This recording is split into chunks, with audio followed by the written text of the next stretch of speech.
Over the last couple years, I've done over $500,000 in sales on eBay while selling over 15,000 total items. And that was all without any warehouse, no inventory, and no money tied up in products that I'm hoping to sell. And also without any paid ads, no website, and no making content to promote my product. And it runs on a model that most people have already written off and on a platform that people think is dead. Here's a simple version of how it scales before we actually go in depth. I list around 100 products every single day to my store and hit 10,000 listings in 90 days. And an eBay store with that amount of listings can realistically see around 1 to 2,000 in profit every single month. And the best part about this business is that it keeps compounding as you list more products to your store. In this video, I'm going to show you my exact full system of how I went from 0 to over 500,000 in total sales on eBay, nothing held back, and showing you everything in depth. By the end of this video, you're going to know how to set up your eBay account the right way, how to source products, how to list products onto your account, how to actually fulfill orders when you get sales, and also how to deal with customer service. And I made an entire custom board for this video that you can follow along with. That way all of it makes sense. But first, I want to dive into who I am and how I got to this point and how I discovered this business model. So my name is Bennett. I'm 20 years old and a sophomore at Miami University in Ohio. And ever since I was young, I always had an entrepreneurial mindset. I always had some sort of side hustle that was going on. It started with me kind of making my own custom bracelets, rain balloon bracelets if you remember that, and selling them on my driveway. And then as I moved into 5th grade, me and a buddy started a fidget spinner business and sold those when it was at its peak and made a lot of money off that. And then eventually I moved into eBay. So when I was a freshman in high school, I figured out that you could resell products from thrift stores, garage sales, estate sales. Just find items laying around your house and sell those on eBay for a profit. So when I first was able to drive, I would go around to different garage sales around my area, drive to thrift stores, look on Facebook Marketplace, just look for products that I could buy for a cheaper amount and sell for a higher price on eBay. And that worked out really well. It definitely is a lot of work driving around and having to ship items out, and you're holding inventory as well. But when I got to college, I kind of ran into an issue where I didn't have a car, so I was not able to continue with the resale. And that's kind of when I pivoted to a different model called dropshipping, where I didn't have to store any inventory at all, which was perfect because I was living in a dorm, so that just wasn't really possible. This really isn't the traditional dropshipping you're probably thinking of. I'm gonna explain further in a bit. But with this model I tried out when I was a freshman in college at Miami, I was able to get my first sale within a week of starting this. And when I initially started, a lot of it was manual work and me doing things by hand. But I eventually got to a point where I built an AI software that actually automates now 90% of the business model. And this new model, even though it was dropshipping, was still on the eBay platform. So before we dive into how everything works and how you actually set things up, let's go ahead and talk about what eBay is if you're unfamiliar with it. So what actually is eBay? Many of you have probably heard of it, but you probably don't understand how many people are actually on the platform. But essentially, it's a marketplace where anyone can list products for free. All you have to do is open up an account and you can list products that are laying around your house. You can resell products like I used to do. And you can also drop ship products, which is our business model, which we'll get into in a second. But on eBay, there's over 130 million active buyers worldwide. And it's a lot higher than people think. There's tons of buyers on the platform who have high buyer intent, who are ready to purchase products from your store. And the really nice part about it is that you don't have to run any ads. The way you actually get a sale on eBay is all organic. It's through people searching up items in the eBay search bar, and then your items pop up for that specific search result. And if somebody sees your item after they look up something in the search bar, then they can choose to purchase it. Your items simply show up without you having to do any sort of ads. You don't have to promote your items really in any way. They're just going to automatically show up in the eBay search result. And the crazy part is that you can literally open an eBay account right now, list an item, and then a couple hours later get a sale, or even minutes for that matter. As long as you have items up on your store, they're automatically going to be shown to buyers, and you can make a sale very, very quickly. And the biggest misconception that I see out there is that eBay is old and dead. It was only a thing, in the early 2000s. It's slowly dying, and people aren't buying on the platform. And that couldn't be far from the truth. That actually presents an opportunity because a lot of people aren't willing to sell on eBay, which opens up the market for you. And on eBay, the nice part is that there's tons of buyers who rely on the platform as their primary option for shopping. So they're not going to look up and price check items on different sites, which is exactly kind of where this model comes into play. There's a lot of businesses out there who are shopping on eBay who they see an item they like. They're just going to go ahead and purchase it right then and there and not look for the item on different sites. So now let's get into the actual model. Like, what are we doing with eBay? What is the business model we're operating? And so essentially what we're doing with the drop shipping is we're not holding any inventory up front. we're actually listing products that we don't have in our possession, and then when it sells, we go back and buy it from our supplier. So it's very different from the reselling that I used to do, where I would go to thrift stores, go to garage sales, and try and find items that I could flip for a profit, because I would have to physically have them in my possession. When they sold, I would need to ship them out at the post office. This is much different because we're finding a supplier, we're listing their products for a higher price, and then we're simply going back and buying it from our supplier after it sells. And so the supplier that we're going to be using is Amazon. You can use a multitude of different ones, such as AliExpress as well. Even Walmart will work. But Amazon is what I use for all of my accounts, and it really is the best supplier in my opinion. It has over 600 million products you get access to once you sign up for an account with Amazon Prime, and you get 1 to 3 days shipping. So you're not going to have any issues on eBay with getting the product to the customer on time. People actually really like the fast shipping. Most items deliver very, very quickly on Amazon with a Prime account. So kind of how it works with Amazon is you're going to be listing products from there onto your eBay store directly, just at a higher price. So for example, let's say there's an item on Amazon for $20. You're going to list it on your eBay store, for maybe $30, $40. That way you can make a profit if it sells. And so after it sells on your account, you're just going to go back to Amazon, find that item again, and ship it straight to your customer on eBay. And you actually get the address right there. So when a customer purchases your item on your store, it's going to show you their full address. So that way you can go back to Amazon and just pretend like you're a normal customer at the checkout, except you're putting in the eBay customer shipping address and shipping it straight to the buyer's doorstep from Amazon. And it's going to arrive usually within 1 to 3 business days. And then whatever the difference is between what you sourced it for on Amazon and what you sold it for on eBay is going to be the profit that you get to keep. There are some fees on eBay, but that's why if you mark it up high enough, you're not going to have to worry about that, and you're going to make a pretty hefty profit on every sale you get. And this model is a lot different than most dropshipping models out there. A lot of you may have heard of Shopify dropshipping, where you're actually running ads and dealing with making a website and posting content and all that stuff. eBay functions much differently. Like I said before, with how eBay operates, it's fully organic. That way, you're posting items for free. You're not having to actually make ad creatives for your products or, make a website to host your products on. Once you make an eBay account, you kind of get access to an eBay storefront right then and there, and you're able to list products that automatically appear to your buyers. Whereas with Shopify dropshipping, you're making a website, and, even if you have products up on your website, people aren't going to see your items unless you actually promote them, which is why you normally have to make ad creatives, whether you do that organically or a lot of people actually pay for running ads, which means you need those skills for actually filming the videos, knowing what's going to work, and those kind of running ads as well. You need a lot of upfront skills compared to eBay dropshipping, where most of it's kind of already built in for you, and you're instantly getting access to buyers on the eBay platform once you make your account. The annoying part about Shopify dropshipping is you may find a product that's promising, throw it up on the site, and then spend a ton of money on ads, but then it never performs. So you can burn hundreds or even thousands of dollars running ads and never get a sale with Shopify dropshipping. But with eBay, that same risk just isn't there, because you're able to list for free, and there's really no downside if you don't get any sales. And another key difference is that with Shopify dropshipping, it's going to be mainly one product or maybe a couple in your storefront. You're kind of doing a ton of product research, trying to narrow it down to that one product you really think is going to work, and then you're running ads towards that. But with eBay, you can actually list a ton of items onto your store. It's not really capped, kind of like it is with Shopify. With eBay, the strategy is a bit different, to where you're trying to list thousands of items onto your store. And with that amount of volume, you're just going to get sales. eBay is strictly a volume game, where you're listing tons and tons of products, and that way more buyers on the platform are going to see your items, which is therefore going to increase your chance of actually getting sales. So the key theme with eBay dropshipping, as you'll see as we progress through this video as well, is putting thousands of products in front of buyers that are already there on the platform and ready to buy your product. So now let's go ahead and get into what you need to get started. How can you go from someone who has no prior experience on eBay and doing the dropshipping model to actually getting set up? The first thing is going to be some sort of laptop or PC. You could do this from a phone, although it really is not optimal. It's much easier to view everything on the eBay laptop version, because on the web, they just give you access to a lot more tools, and it's easier to see everything. And when we talk about software later in this video, it's really only compatible on the laptop version of eBay. So you're also going to need internet as well, which most of you are going to have.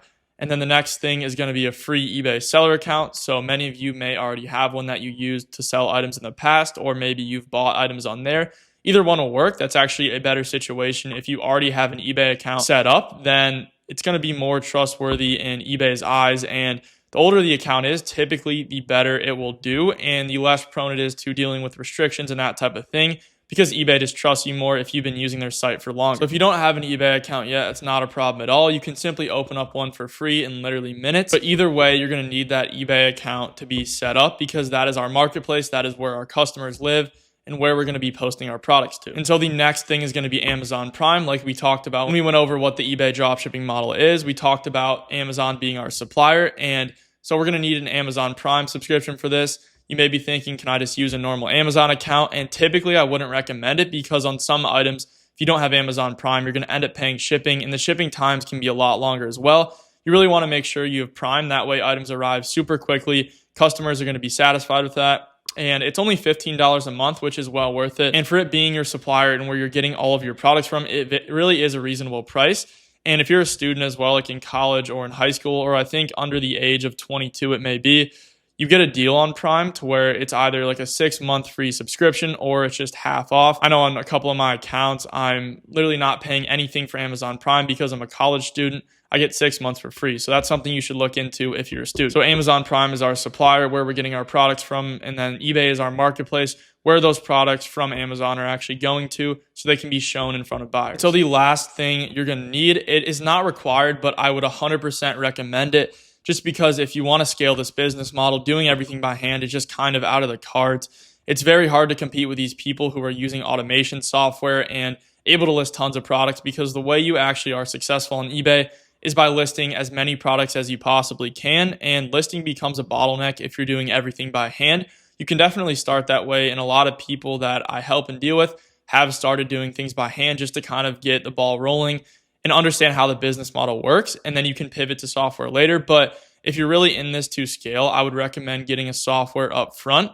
It's just going to allow you to automate all the aspects of the business and be able to focus on what's important, which is scaling, either getting more eBay accounts or listing more products. We'll talk more about that later. But all in all, the total startup cost is going to be around $100 to $150, which is not too bad at all compared to a lot of other business models out there. Like, let's say Shopify, for example. You have to build a website, you have to pay for the Shopify subscription, you have to set up a lot more, and just overall it's going to cost you more to start up and more risk involved. Your startup cost is roughly $100 to $150. Obviously it can fluctuate, but that's kind of what I've seen. Okay, so let's kind of talk about the foundation. We already touched on this a bit with eBay and Amazon, but I just want to go over kind of so you understand exactly what the foundation is of this business, like your supplier, the marketplace, how everything works together, and kind of how to get set up right off the bat. So like we said before, Amazon is going to be our supplier, and we want to get a personal Prime account. You do have the option to make a business Prime account, which a lot of people ask me about, but it's always better to make a personal Prime account, in my opinion. I just deal with less issues on personal Prime accounts and ordering products to customers, and you're going to get super fast shipping with that. And then one other important thing with Amazon is that they have super easy returns, kind of no questions asked returns. With Amazon, if you have an issue with your item, or if you even change your mind, you can go in and file a return, and Amazon will give you a free return label. All you have to do is drop it off, and then they will refund you in full.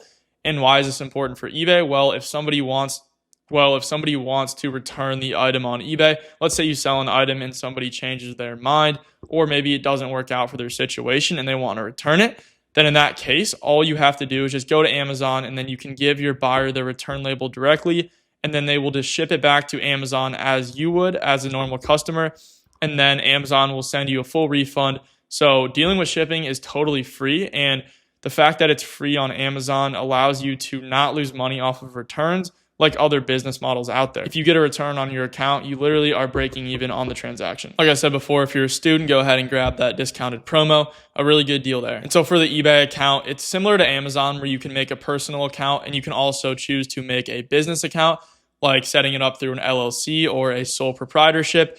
But what I've found is you want to start with a personal eBay account. That will lead to the least amount of restrictions, and overall, eBay kind of views you as less risk. Once you start making a business account off the bat, eBay, that kind of heightens the risk in eBay's eyes for whatever reason, because you normally get higher selling limits with a business account right off the bat. So you just want to start with a personal account like a normal seller would, which is super quick to do this. You literally don't have to have any business set up at all or make an LLC. You can just go on and open up a personal account right away. And right after you open up your eBay account, I always recommend listing an item right off the bat. That could be an item around your house, or it can be an item that you find on Amazon for your first dropship item. Typically what I'll tell people, if you don't have something laying around, you can go ahead and do like a CD from Amazon. That's probably the safest item to do. But the reason why you want to list an item right off the bat is because that's going to unlock something called business policies. And what are those? Essentially, it is settings on your account, kind of how you operate your business. It's broken down into 3 main business policies on your account called payment policies, return policies, and shipping policies. And so what a payment policy is essentially how you're collecting money. So when you sell an item, how is that money being collected and getting deposited into your bank account? And this is pretty simple because eBay actually has something set up to where you can just use their payment system they have set up to where every time you sell an item, it's automatically going to be deposited. The money will automatically be deposited into your account, and then you'll get paid out to your bank account once you have that linked up. So setting up a payment policy is a matter of just going with what eBay already has on there. It's super quick and simple. So the next is going to be our return policy. And like we touched on before, returns for us are totally free while using Amazon as a supplier, because Amazon is going to give us those labels for free, which we can then give to the buyers. So what a lot of people do, which I don't agree with, is they'll make a return policy and charge shipping to the buyer, which technically you would profit on that. But what I would really recommend is setting up a return policy where the seller pays. You pay as the seller for the return shipping. And it's not actually you paying though, because you're getting a free label from Amazon. But what I've seen is you actually get more sales from doing a more lenient return policy, because if somebody's out there browsing for an item on eBay and they see that your item is offering free returns, then it feels like much less of a risk for them, because if they don't like the item, they can just send it back. And yes, it may lead to a little bit more returns, but you're going to get so many more sales because of it. And people are going to choose your products. People are going to choose your products over your competitors, because a lot of people don't have free shipping enabled. But it doesn't make sense to not do that when Amazon is literally taking care of all the refunds for free. And so the last business policy is going to be our shipping policy. And what I would recommend doing here is not going with like a USPS or a FedEx shipping policy like the normal post office shipping policies, because we're not really using that for the shipping service. On Amazon, every item will be shipped through their logistics system. So it's kind of separate from like the normal shipping options you would see out there, which is why I choose something called expedited shipping. So when I'm making the return policy, I go down, choose the expedited option, and that's going to be 1 to 3 days. And that perfectly aligns with what Amazon is offering, because for most items, it's going to be a max of 3 days. A lot of them even arrive the next day. So that shipping policy aligns directly with what Amazon is offering. And you're also here going to get more sales than your competitors with this shipping policy, because a lot of people on the eBay platform just aren't able to keep up with that fast of a shipping time. Most people get items out within 5 to 7 days. But with Amazon as your supplier, you can get items delivered to your customer within 1 to 3 days, which is actually a big advantage. And then I also do free shipping as well, because if you have a Prime membership on Amazon, the shipping is always going to be free. So just like returns, you're going to be offering free shipping to buyers, and this provides another advantage as well, because a lot of people do end up charging for shipping. So if you're appearing as free shipping in the search results, more people are going to choose your products over someone who doesn't have free shipping. And then also, eBay is going to ask you to provide a handling time when you're setting up your shipping policy. And I typically go with a 3-day handling time, just so I have enough of a cushion in case I don't fulfill an order the day I get a sale, or let's say Amazon takes a bit to ship out the item. But like I said, Amazon will typically ship out the item very, very quickly. And for them, the handling time they use is typically around a day. They'll ship out your product within a day of you purchasing. But I kind of go with 3-day handling on eBay. That way I have some extra cushion just in case Amazon takes a bit longer or I'm slow to fulfill an order. And then another important part as well is you're going to want to exclude a few locations from your shipping policy. eBay actually lets you take out places that you don't want to ship items to. And this is beneficial because Amazon doesn't ship to every single location that eBay offers shipping to. For example, Hawaii and Puerto Rico and some of the US protectorates. Amazon won't ship to those locations. So if you didn't exclude those on your shipping policy, let's say you get a sale like to Hawaii, for example, Amazon may not ship there. Sometimes they will, depending on the product, to those locations, but I tend to leave those off. Normally, for me, I'm taking off Hawaii, the US protectorates, and then Puerto Rico for my shipping policy. That way, I don't have to deal with any orders there. And then all the items that end up getting purchased on my store, I'm able to fulfill those on Amazon and ship them out to the customer's address. So now let's go on to some important settings that people skip on their eBay account. One being an auto feedback setting. A lot of people brush by this, but it's actually really important. And so what the auto feedback does is if you have it on, every time you get a sale, it's going to automatically leave feedback to buyers. And if you don't know how eBay's feedback system works, essentially your store has a rating. When you first make an eBay account, you're going to have a 0% rating or just no rating at all. And then as you start to sell items, people can actually rate your store, based on the experience they had. They can either give it a positive feedback or a negative feedback or neutral. If you get a positive feedback, that counts as a 100% score in eBay's eyes. If you get a negative feedback, it counts as 0%. So let's say you've only sold one item and you have a positive feedback, you're going to be at a 100% feedback score. And let's say maybe you sold two items, one was a positive feedback and one was a negative feedback, then you would be at a 50%. So essentially think of it as a positive feedback is 1 and then negative feedback is 0. It kind of averages out on your account. Like let's say you went out on eBay and maybe bought like a desk organizer or something like that. You can actually get feedback on your account for purchasing items. So like if you buy an item, then the seller can rate you just like the buyer can rate the seller. And so if you have this auto feedback on, what this means is that every person who buys a product from your store, it's going to automatically give them a positive feedback right off the bat. And why this is important is because if somebody sees that you gave them a positive feedback, they're much more likely to give positive feedback to your store as well.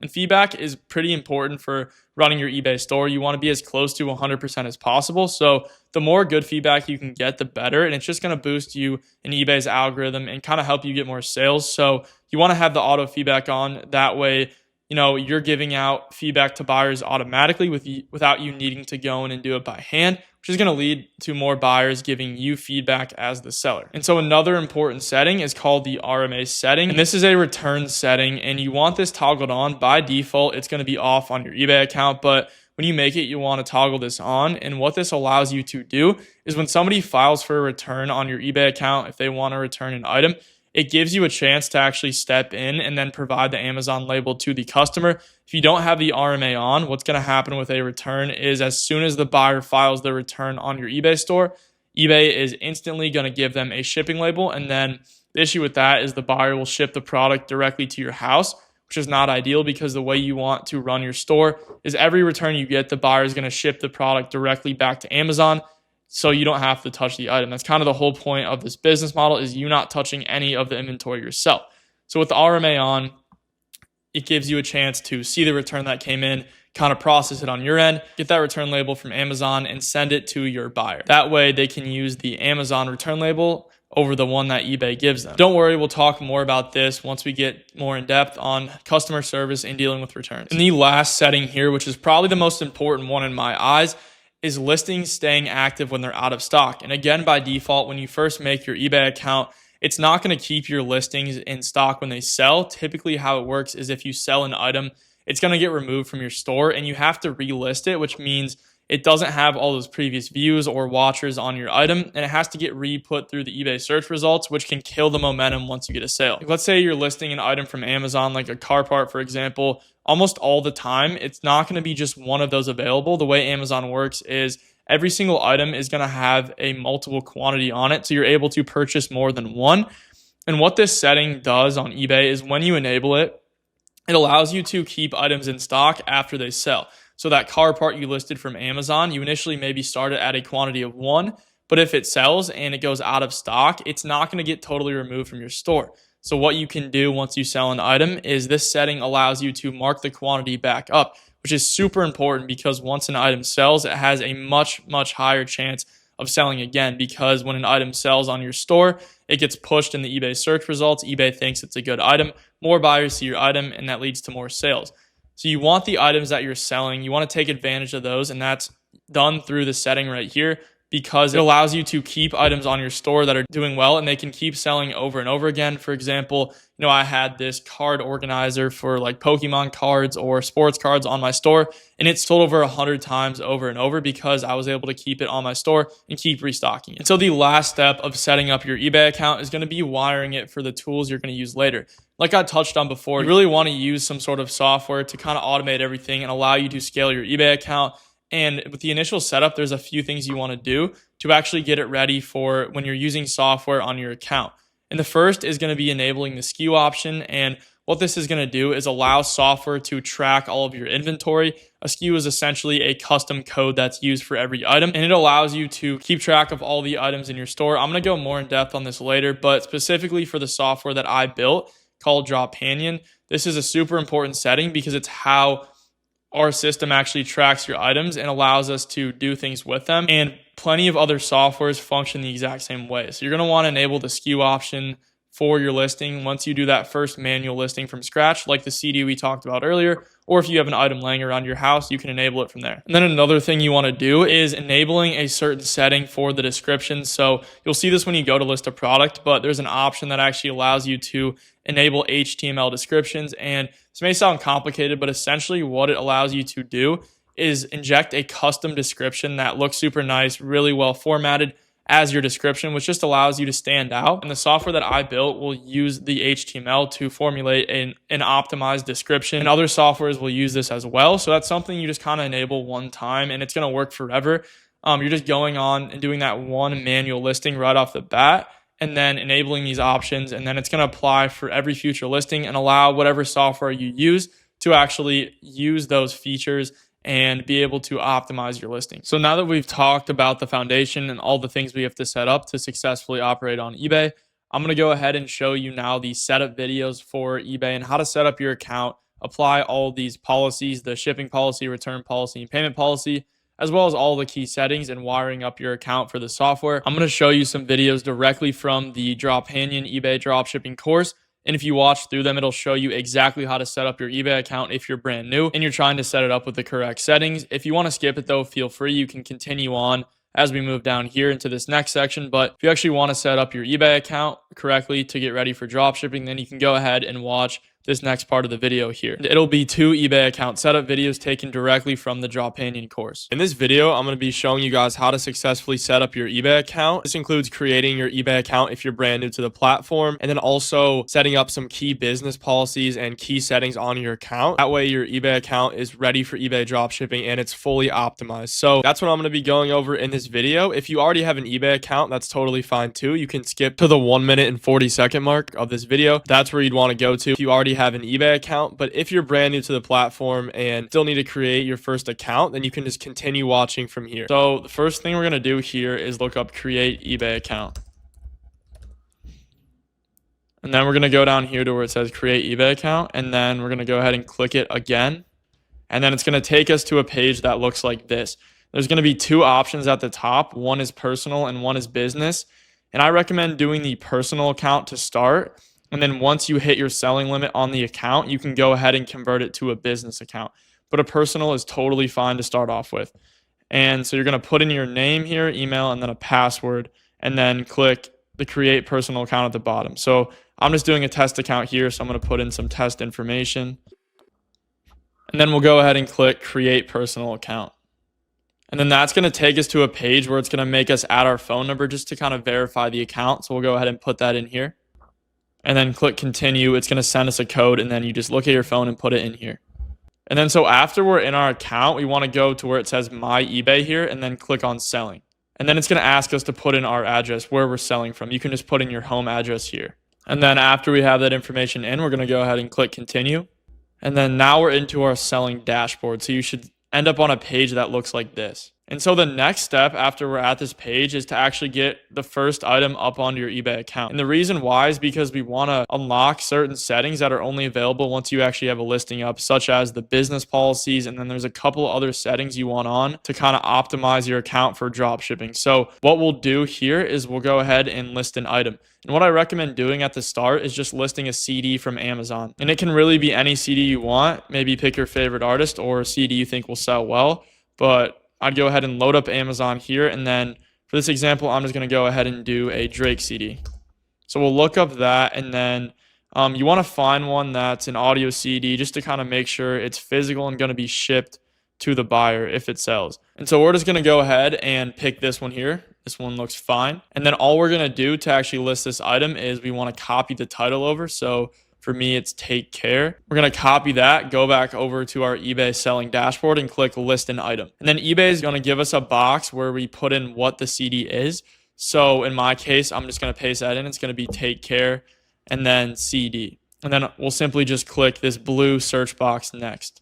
And so boom, it looks like some of the results popped up here on the right, and that's perfect. You want to find a CD that actually pops up here because eBay already has this in their catalog, so it's going to be super easy to list. So it looks like for us, this is the exact same CD here. So we'll go ahead and click this one at the top. Obviously, it's going to be brand new condition since we're listing from Amazon, so we'll go ahead and click that. So it looks like everything here at the top is good. We have the title, we have the condition, all this stuff here that's needed. We have our image that's auto-generated. Normally for CDs, eBay will give you the image, so you don't have to put that in at all. And then the description, we're going to have to put in ourselves. That's actually not here yet. So what I like doing is just clicking Use AI Description. So we got that filled in there. We're going to move down to the pricing section here. And what I typically recommend doing for beginners is doing a 35% markup for all the CDs. So to do this, we would simply go back to Amazon here, and then we would look at the price. So $16.37 is what we can buy it for. And then for a 35% markup, we would just take 16.37, multiply that by 1.35.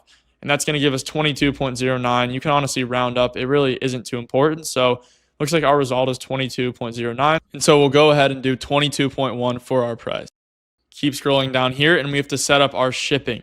And since we can't do a business policy yet for shipping, we simply want to put what the default gives us here. And then later we're going to go back in and then apply our business policy. But for now, what we want to do is simply go in here to where it says package details, click I don't know the package size, click save. And then we want to keep it on USPS media mail. That's totally fine for now. And then who pays, we want to have the seller pay. And then that means the buyers are going to see free shipping, which is what we want since Amazon's giving us free shipping as well. And then for international shipping, we can go ahead and keep that toggled off. And so for delivery details, you can keep that how it is. That's totally fine. And then promote our listing, we don't want to do that. And then keep scrolling down here, and then we'll go ahead and click list the item. And so after we try and list our first item, it's going to pop up with some more details that eBay requires for us to verify our account. We're simply going to keep the information that's already here. If it autofills for you, just make sure it's correct, and then we can just click continue. And then it's going to give us another form we have to fill out, just some more information like your name, date of birth, stuff like that. So go ahead and fill that in as well. So sometimes it's going to prompt you to fill in whatever more eBay needs from you to verify your identity.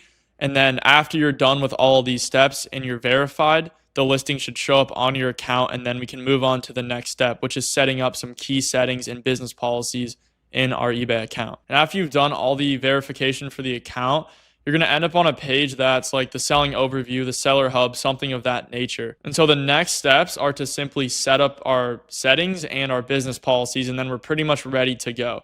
So what we're going to do is looking at the top left here where it says your name, you're going to go ahead and click on that and then go to account settings. And then you're going to scroll down here to where it says selling, and then look under that section. There's going to be a section called business policies. Go ahead and click on that. And so this account's a bit older, so it already has all the policies set up, but pretend that these aren't there. I'm going to walk you through making them from scratch as if it were a new account. And so what we're going to do next is we want to look up here to where it says create policy. We're going to go ahead and click that. And kind of what we're doing here is we're making a payment policy, a return policy, and a shipping policy. And what we're eventually going to do is auto apply these to our eBay listing. That way we have it set up fully for drop shipping because there's a few things we want to tweak. So, and this is just to get our account ready for drop shipping. So what we're going to do here is start off with the payment policy. So we'll go ahead and click that. Okay. And so for our payment policy name, we can pretty much just do whatever we want here. I typically like to do something like payment policy, eBay or payment policy, whatever it is, it's fine. And then for description, we can leave that totally blank. And then we'll go down here to where it says payment methods managed by eBay. We want that checked on. So pretty much here, we don't have to do much except for name the policy. And then after that, we're going to go ahead and click save. And for me, it didn't save because I already have the same policy in place. But for you, it would take you back to the business policy page. So I'm going to head back there. So after we have our payment policy done, we're going to go ahead and move on to the return policy. And then click that same area we found the payment one, click return policy up there. And then we can name it pretty much the same sort of style as the payment. Simply say return policy up here, and then description, we can leave that blank again. But we do want to tweak a few things down here. We want to accept returns. So we want to toggle that on. And then it defaults to 30 days for the return window. We can keep that. But the one thing we do want to change is the return shipping, who it's paid by.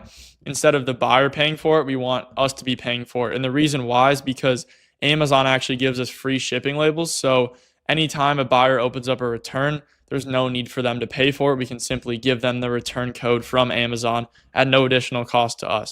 So we'll toggle that, do that setting, and then for the international returns, we can keep that unchecked, and then we'll click save. Okay, so after that one's done, we're going to go ahead and move on to the last business policy, which is the shipping one. So we'll go ahead and click on shipping here.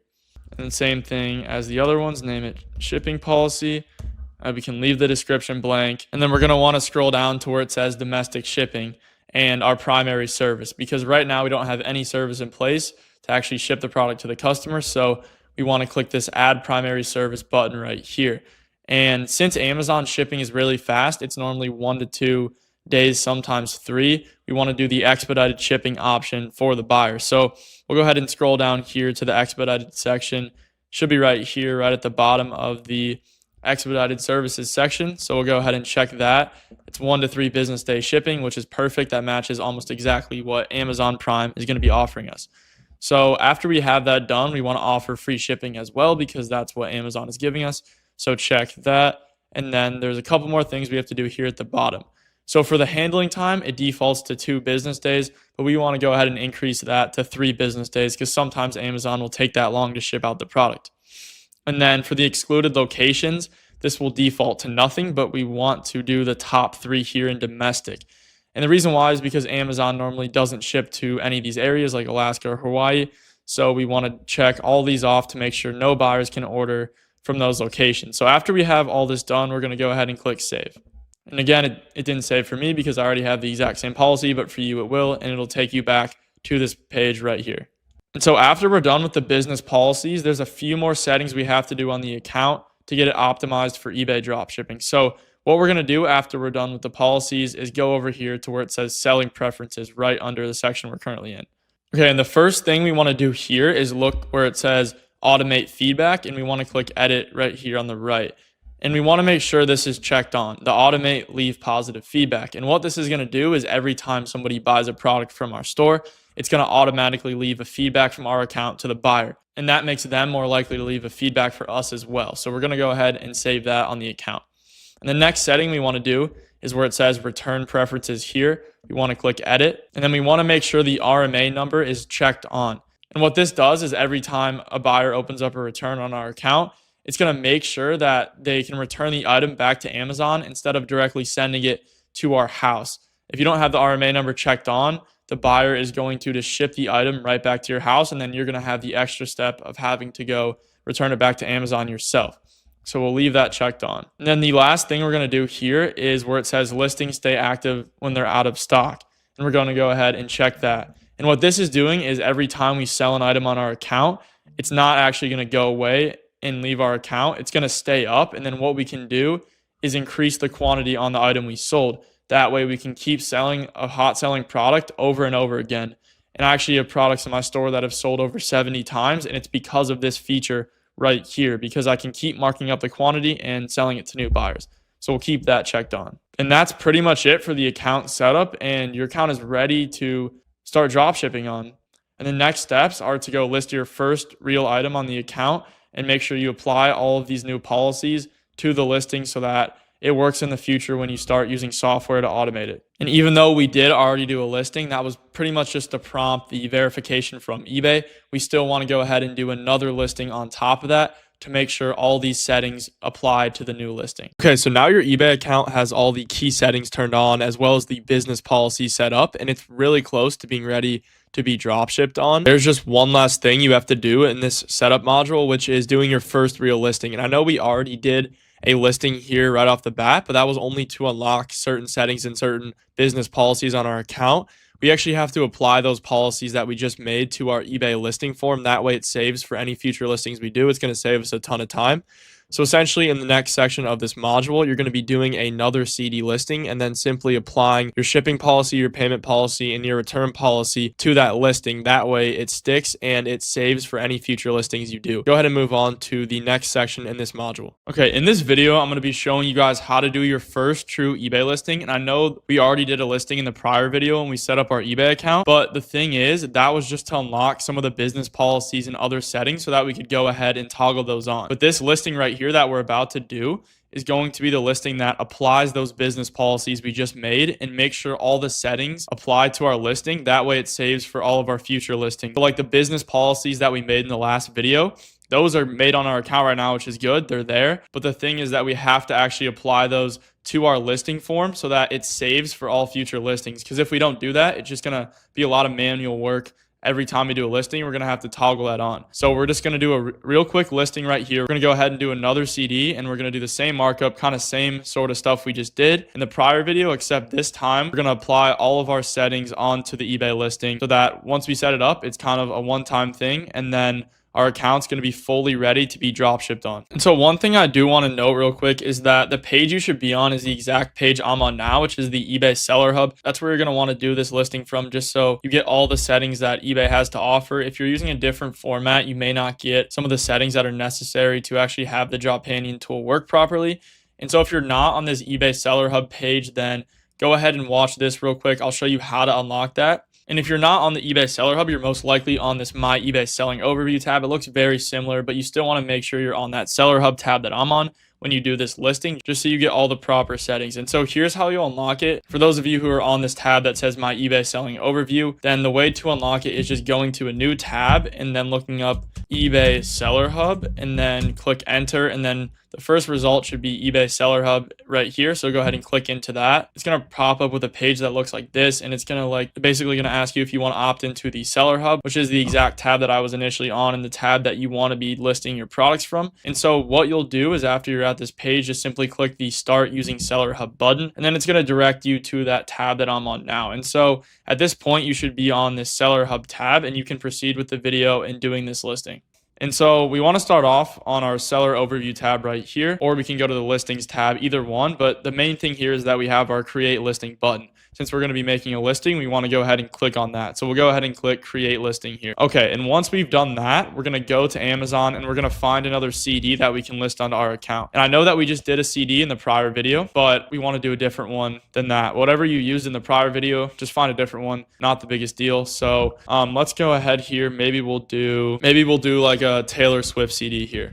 It really does not matter. Our goal isn't to necessarily sell this item. It's just so that all of our settings and business policies we just made get applied to our listing, and we'll make sure we find one. Okay, so it looks like this one's going to work here. So we'll click on this one, Evermore by Taylor Swift. We want to make sure we're on the audio CD. Everything looks good here. It has prime shipping. That's perfect. It's going to get delivered tomorrow if it were to sell. And so what we'll do to list this, it's going to be the same thing as before, but I'll walk you guys through it again to make sure you understand how this listing feature works. And so what we'll do is we'll go copy the title here, which is Evermore. We'll paste that into eBay. We can just say Evermore Taylor Swift CD, just to kind of give it a little bit more context. And so we'll try and find the exact one like before. Okay, it looks like this is the same one here. I don't know why it says edited, but we can go ahead and use this one right here. It's the same exact CD. We'll go ahead and click brand new for the condition. And so after this information auto fills, then we're going to go ahead and we want to pause for a moment and make sure we get all of these key things down here. And so what we're going to be doing to give an overview is we're going to be doing the business policies that we just made. We're going to be applying those to our eBay listing. We're going to be enabling the SKU option. That's going to come into play later when we actually do real listings to help us keep track of the items we're listing on our store. Then we're going to go ahead and enable a description option that we need for our items. And that's going to be a one-time setup. All this stuff is we toggle it on for the first time, the first listing here, and then it's going to save for all the future listings we do. And so what we'll do here is we know the photos uploaded. That's good. The title we have. The first thing we're going to do on this listing is enable the SKU. And so we're going to go here to where it says see title options. And as you can see here, my SKU has already been toggled on because this is one of my accounts that I'm actually currently running. But if you were to have just made your account and you're doing your first true listing, it's going to be off like this, and you're not going to see anything below the title. That's totally fine. We're going to go ahead and enable it here. And here's how we do that. Click on the See Title options right here, and then go down to where it says Custom Label SKU, and then toggle that button on. And that's going to pop up the SKU right here. And we can actually fill this in if we want to. Just do whatever you want for this. It doesn't matter too much. We'll go ahead and put 1, 2, 3. So after we have that, we can keep scrolling down here. All of our item specifics are going to be auto-populated because it's in eBay's catalog, so we can keep scrolling down. And that brings us to the next thing we have to do here, which is our new description format we have to enable on the account. By default, the right description settings aren't applied immediately for what Dropanion uses to actually insert the description. So we're going to have to go ahead and click a few things here to make sure it's enabled. And so what you'll want to do is navigate to where it says this show all options button right here, and then click on that. And then after you click on that, you're going to get this pop up here, which says see more options or keep simple formatting. And you're going to want to go ahead and click the see more options button here. And then after you toggle that on, your description box should look exactly like mine does. And it should show the show HTML code here. And you don't have to keep this checked right now. We'll just keep it unchecked. But the main thing is that it's saying show HTML code here in the top right of your description. And so once we have that set, we can simply use the AI description here to fill this in. Again, this isn't too important because this listing isn't for the purpose of selling. We're just trying to get all our settings enabled. And so we'll keep scrolling down here. And then we'll fill in our price like we did before. And what I recommended was a 35% markup. So what we'll do is take the $13.98, which is what it's selling for on Amazon, and then we'll just multiply that by 1.35. And that'll give us 18.87. We can round up to whatever we want. Let's just go ahead and do 18.9 here. And so we'll keep scrolling down, and we want to land on where it says payment policy here. This is where our business policies are coming into play. And if you remember from the step before, we made our payment policy, our shipping policy, and then our return policy in the prior video, which is great. And it's good we have that set up, but we have to enable it here on our listing form. And so what we'll do is for you guys, the payment policy right here is going to be the first business policy we enable. It's essentially going to be blank for you guys. It should look nothing like, there shouldn't be anything filled in at all in this box. But once you click into it, the idea is that your business policy you just made will pop up in the drop-down menu down below. So it should be popping up here for you guys. And for me, I have 2 of these. I've been listing on this account for a while, so I had a couple. But what you would do is whatever you named your policy from before, you would simply click that one and then apply it here. And then there now should be text in this box. And so once you have that confirmed, you can keep moving down. Okay, and so the next business policy we're going to apply is the shipping policy. And so just like the payment policy, it's going to be blank for you to start. And so what you want to do is click into that box, and then your shipping policy should pop down here in the drop-down menu, and then go ahead and select that. Once you see it's applied, we can move on to the final business policy. Okay, and to enable the return policy, we're going to have to navigate to where it says preferences here. And so to get to our return policy section, we'll go down to the preferences box here where it says your settings, and then we'll click on this pencil icon. And so once we click on that pencil icon, it's going to redirect us to a little box like this. And the item location should already be filled in. If it's not, you can just go ahead and put your country, your zip code, and your city and state. It's not a big deal, but it should be filled in. And so to enable our return policy though, this is our last business policy we're going to do. And all we would do is follow the same process as before with the payment and shipping. Click into the return policy box and then find our return policy, and then click into it and click done. Okay, after that's done, we're pretty much ready to go with our listing and submit it. So we'll scroll down here. I don't recommend promoting it this early on, and we'll go ahead and click the list it button. And so boom, that CD is now on our account, and this is perfect because all of the policies we just made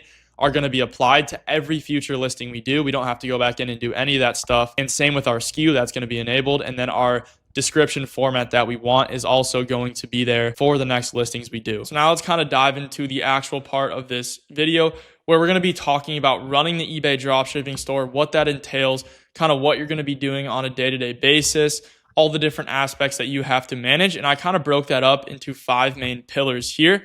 It's going to show you what exactly is going to be going on behind the scenes on your eBay store and what you have to worry about and manage. Think of this as like your operating system and the responsibilities you have as a seller, but also the things that you need to be doing, the inputs that will lead to you getting more sales and scaling your eBay store. So let's first go ahead and start with product research and sourcing items, because that is kind of the backbone of this.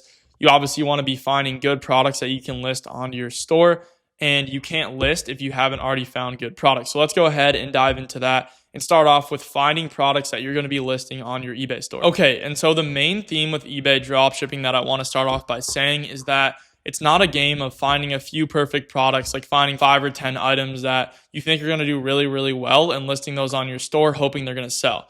The way you actually scale eBay dropshipping in 2026 and beyond is by listing as many products as you possibly can. I see so many people who spend all day trying to find perfect products, like they'll go in and only source products if they've sold hundreds and hundreds of times and they have no competition. But this takes forever, especially if you're doing it by hand, and it kills momentum on your store. And that's just not the thing you want to be focusing on. You want to be focusing on getting more products in front of eBay customers. That's really the way you're going to scale your store and get more sales. It's not by, finding these few items that are going to do well which is a lot different than like Shopify models and other dropshipping models out there. You're simply going to be sourcing and listing as many products as you can. And with that being said, the baseline target I would recommend is 10,000 listings on your store. And eBay doesn't fully cap you of how many listings you can do. And the baseline target is going to be 10,000 total listings on your eBay store. And that's kind of the volume you want to reach. It may seem like a ton of listings and a ton of products to actually find, but with software, which you'll see here in a second, it really does not take that long at all. And that's why I recommend software, is because it's going to allow you to scale to that point and beyond so much faster than everyone else. The rule is pretty simple. More listings means you have more chances to appear in eBay's search. More people can find your items if you have more of them out there. And when you're listing that many items and listing thousands and thousands of products, you don't even have to worry about finding winning products really, because you're going to have winning products automatically baked in. Because at that volume, you're bound to have some in there that are going to do really, really well, simply because of the numbers game. So I'm not just going to Amazon and picking out random items and listing those onto my store. I'm still using items that are doing well on the platform. For example, with the system I've set up, I'm finding products that are selling well for other eBay sellers. So I'm kind of scraping through other eBay seller storefronts, finding items that are doing well for them, and then using those items to actually list onto my own store. And that way I know every item I'm listing is already validated and has already sold on eBay before, thus has proven demand. But the difference between this and what I see a lot of people doing is that I'm not spending hours all day, and I'm not only targeting items that, have hundreds or thousands of sales and have no competition. I'm not paying attention to all of that, because you're not going to be able to get this amount of volume up if you're going way too in depth with the product research and trying to find these one-off items, because they can be pretty hard to find, especially if you're doing them by hand. So kind of where I've found that perfect balance is finding items that are doing well for other people and already selling on their storefronts. So I haven't talked about software too much in this video yet, but I want to introduce a software that I built myself called Dropanion. Just want to be fully transparent. It's a software that I built to use for my own stores, and I also sell to other people. But it's really what powers my entire eBay dropshipping operation and manages all these pillars that you're going to see later in the video, and allows me to scale super quickly and not have to sit there all day managing my store. All of these things I'm mentioning though in this video can be done by hand, and you don't need a software, but it really is important if you want to scale this up to a point where you're making a very solid amount of money from your eBay store or eBay stores.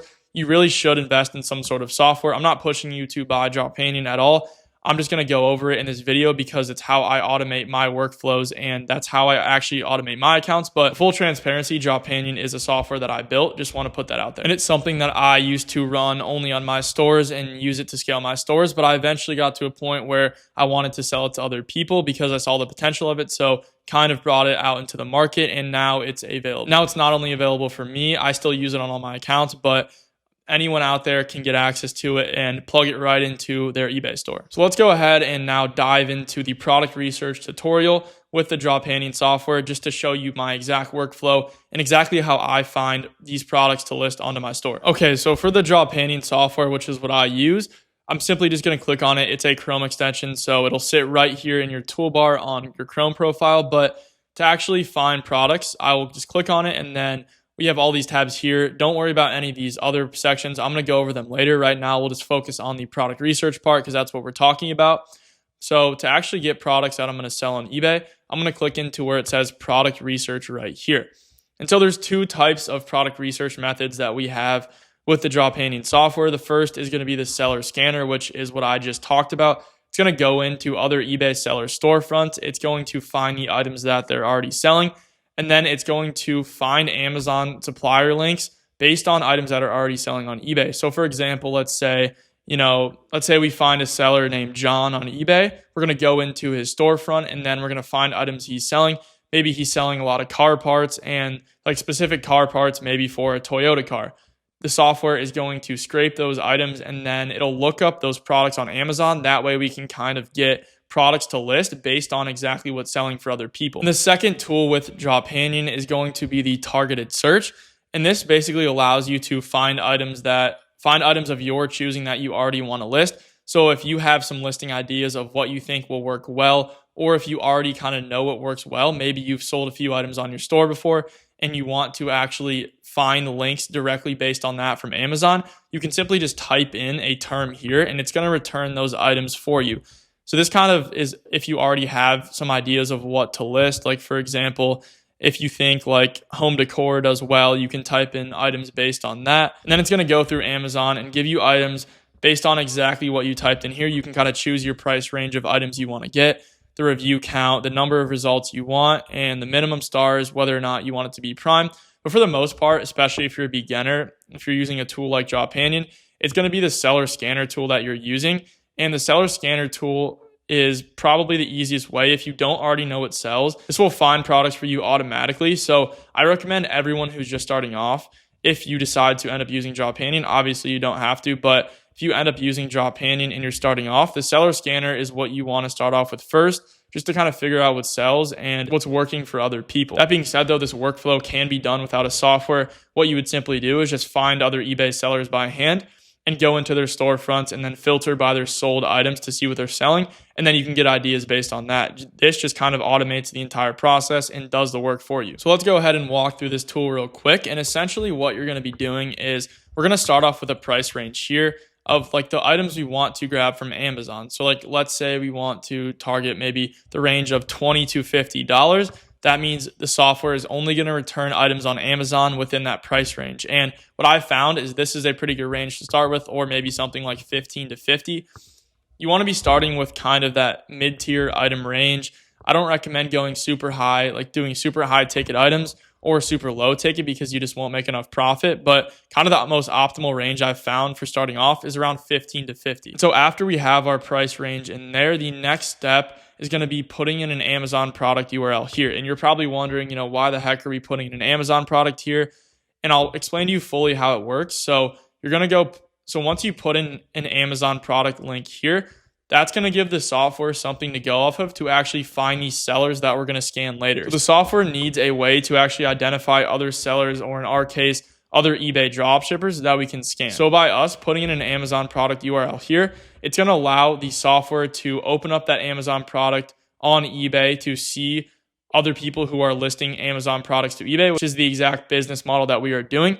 And we want to scan those sellers, right? We want to find people who are doing the exact business model as us and then scan their products, because if they're using the same method as us and they're finding success, then those are going to be good items to go off of. So I'll kind of walk through it real quick and show you. It may sound confusing at first, but trust me, you'll understand the flow once we actually go over this. But it really is not too difficult. It really is not too difficult once you understand how it works. So we'll go ahead and open up Amazon here, and you can pretty much start with any item. You do want to pick an item though that has a solid amount of reviews, just so you can guarantee it's being sold on eBay. Like for example, if you find an item on Amazon maybe that only has 2 reviews, there's probably not a great chance it's being sold on eBay. Thus, we're not going to find any sellers to actually scan. And you can kind of start with any niche here on Amazon. I'll typically start with like car parts or home decor or tool sets, something like that. So let's go ahead and just do tool set for this example. And then what we'll look for is an item with over 500 reviews. That's kind of the baseline that I set for myself, just so that we can guarantee we're getting results on eBay.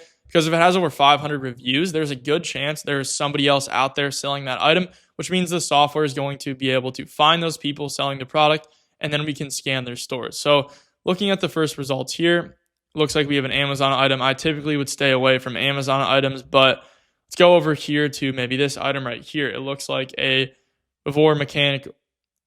mechanical tool set. It has 1,000 reviews. So we'll go ahead and try and use this and see if we get any results. And so the way we get this into our product research tools, we can simply just hover over the title right here, 2-finger click it, and then click copy link address. And that's going to copy the URL for this item. And we plug that directly into our software. So go ahead and paste it in right here. And now that we have our Amazon plugged in, we'll go ahead and click collect sellers. And what this step is going to do is open up this Amazon product we just found on eBay. As you'll see right here, it'll take this item and then open up an eBay tab real quickly. It'll search for that item. Sometimes we don't have any results. So like here for this example, we don't have any results of sellers actually selling this item. So therefore we can't scrape anyone reliably. So when that happens, all you have to do is simply go in and find a different item. So let's go down here and try and find another item that may work. So looks like right here, this would be a good example of an item to use. It has a solid amount of reviews, over 500, which means it's probably being sold on eBay. So we'll go ahead and copy that link address, plug it right into the software again, and we can kind of watch it go through. You can either stay on this page or go here. I'm going to show you for this the demo purpose, but I'm going to show you. So as we can see, it's opening up this product on eBay, and boom, here we actually got 3 results. So as you can see, 3 people, 3 other eBay dropshippers who are selling this exact same item right here. As you can see, it was the exact same pictures on eBay.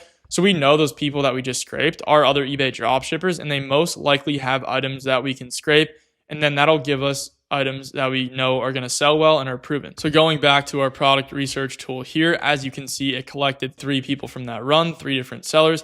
And once you have some sellers built up here, you're just going to be scanning them, which means going through their storefronts and actually finding the items they've sold.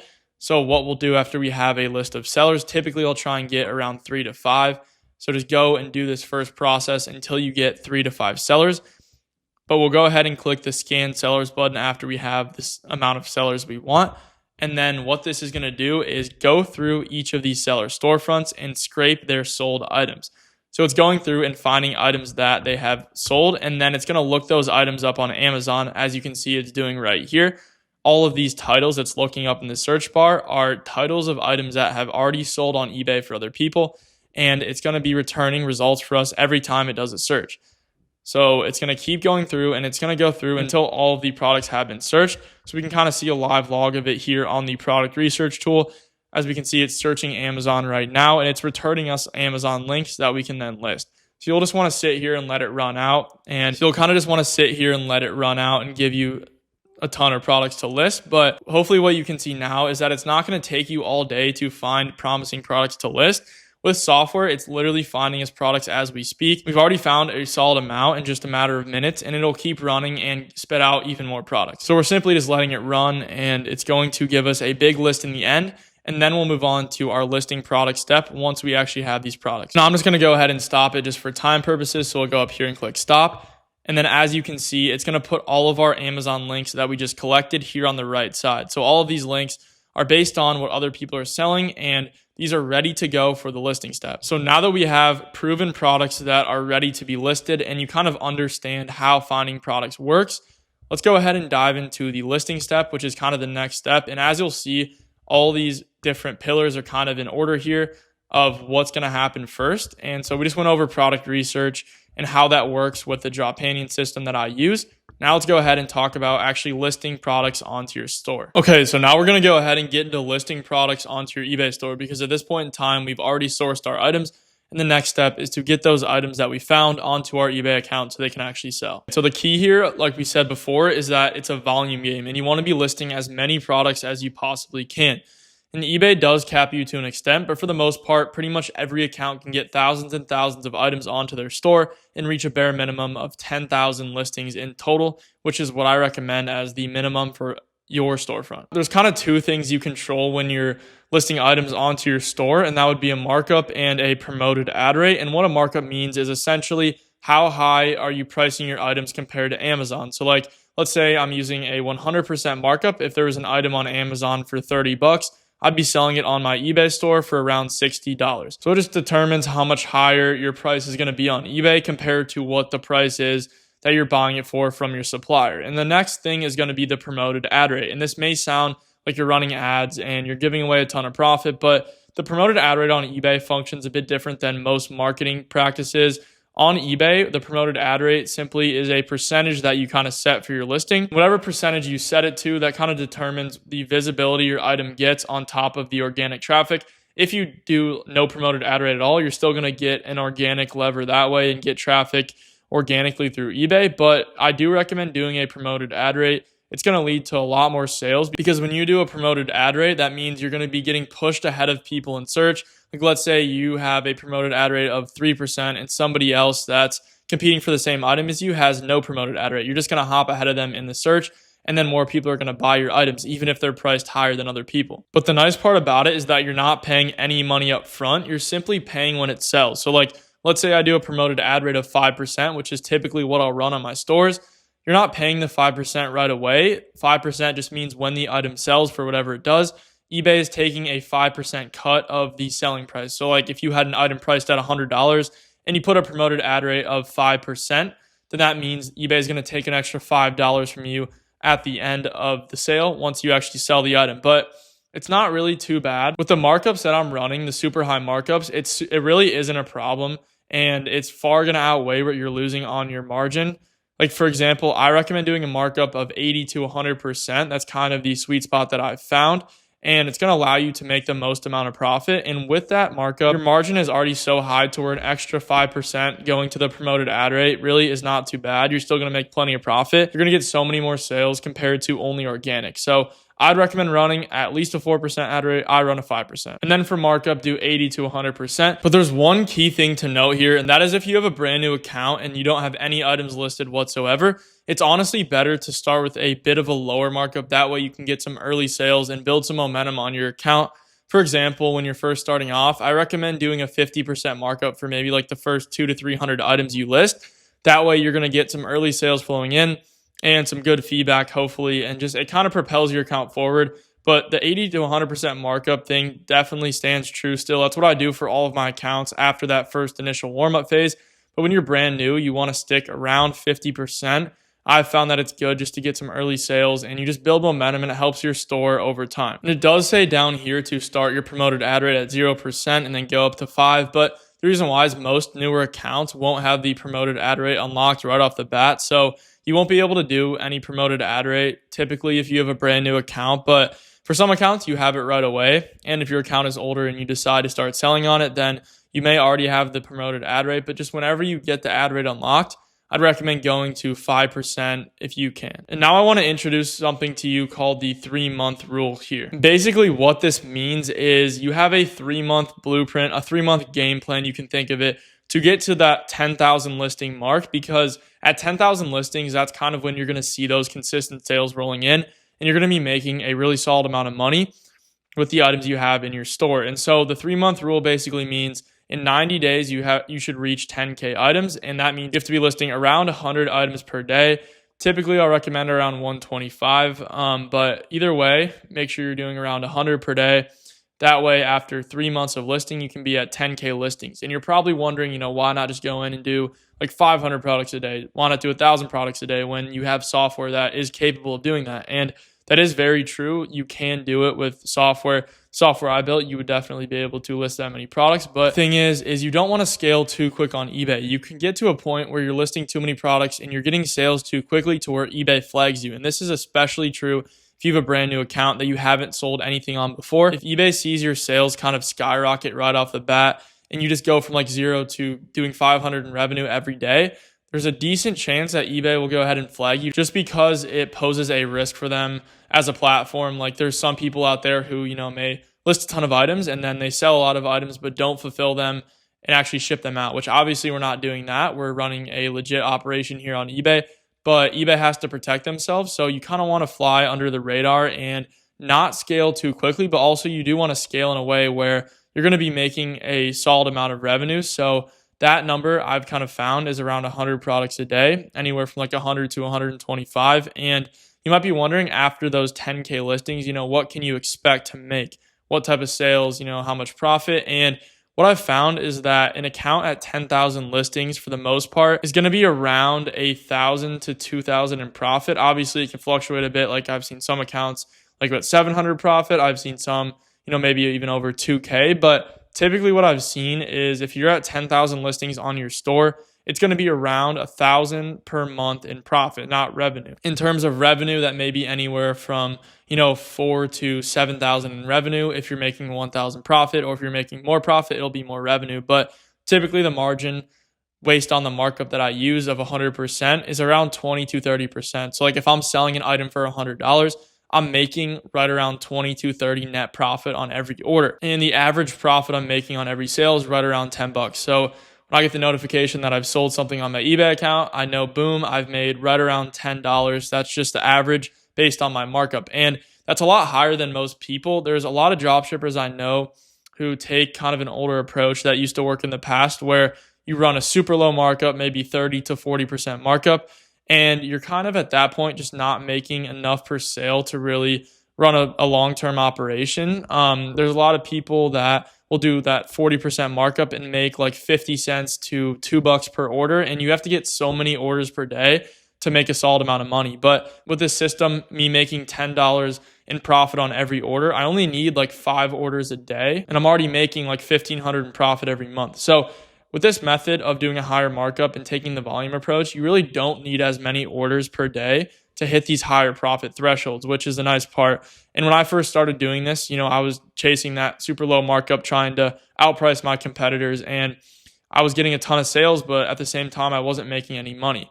So in my opinion, this is the best way to do it. Run with a higher markup, 80 to 100%, and just try and list as many products as you possibly can. And it may sound contradictory, me saying list as many products as you possibly can, but only do 100 per day. And that is strictly just to remain in good standing with eBay. Obviously, ideally, you'd want to list like 1,000 products a day or more if you could, but it's just the way things are. You can't really do that because eBay can potentially flag your account if you scale too quickly, which is why I kind of set this 90-day scaling roadmap. Okay, so now let's go ahead and talk about store limits and kind of the different things you're going to need to keep in mind as you start scaling up your listings, kind of your selling limits to keep in mind to make sure you're able to list enough products, and also make sure you're not paying insertion fees. That's one thing that can really come to bite you. And basically how it works is for most accounts, when you first start off, your limit's going to be around $50K in dollar amount value and around 5,000 total items you can list. That is if you make a personal eBay account. That's your limit's just typically going to be around that $50,000 amount. And what I've seen is that'll typically allow you to get to around 1,000 items maybe on your store. But then you kind of run into a situation where you're not able to list any more items. Because if eBay is only letting you list $50,000 worth of stuff on your eBay account, and let's say you're doing an average listing price of around $50 for your items, you're only going to be able to get to around 1,000 items before eBay says, okay, you're not able to list anymore.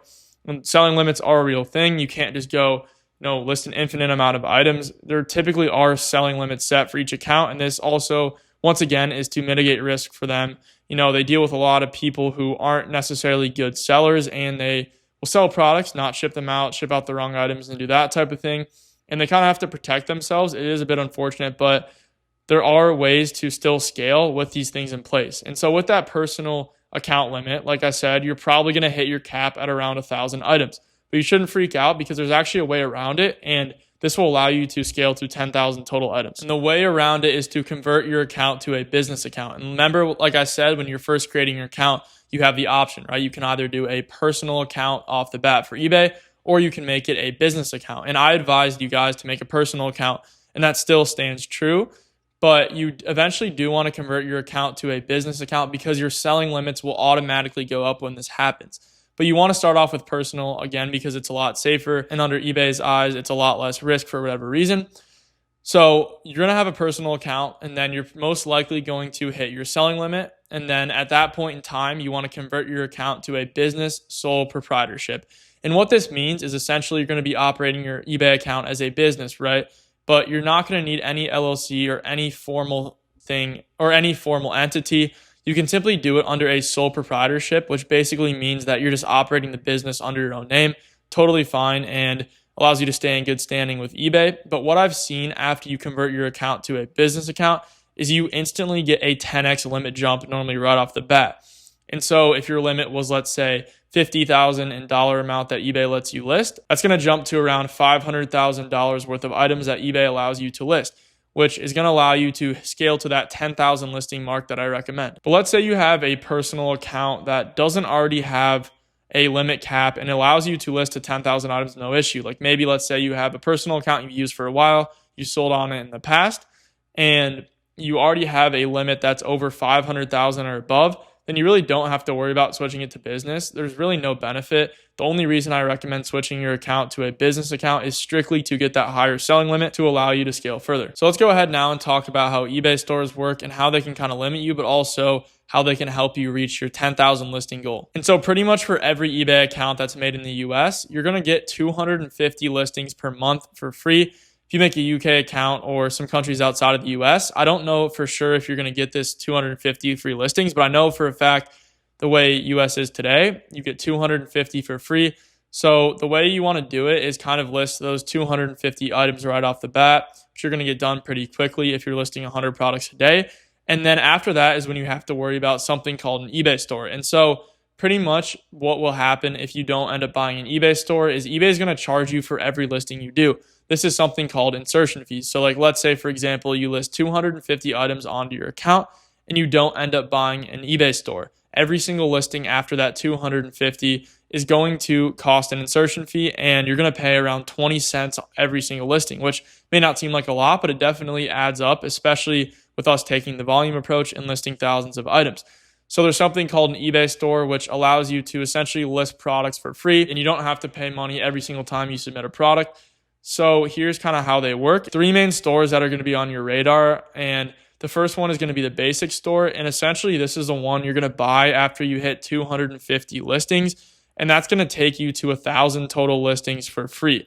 And so that one's $28 a month, but typically what I'll do is knock out my 250 items and then instantly buy the basic store, and then from there I unlock up to 1,000 items in total for free. And then once you hit 1,000 items, the next store you're going to want to get is called the premium store, and this one is going to take you from the 1,000 listings on your account all the way up to that 10,000 listing goal that we're trying to hit. And so again, what you can do is just list your 1,000 items with the basic store, and then from there you simply purchase your premium store, and then you list all the way to 10,000 items completely for free, not paying any insertion fees. And this one costs $75 a month.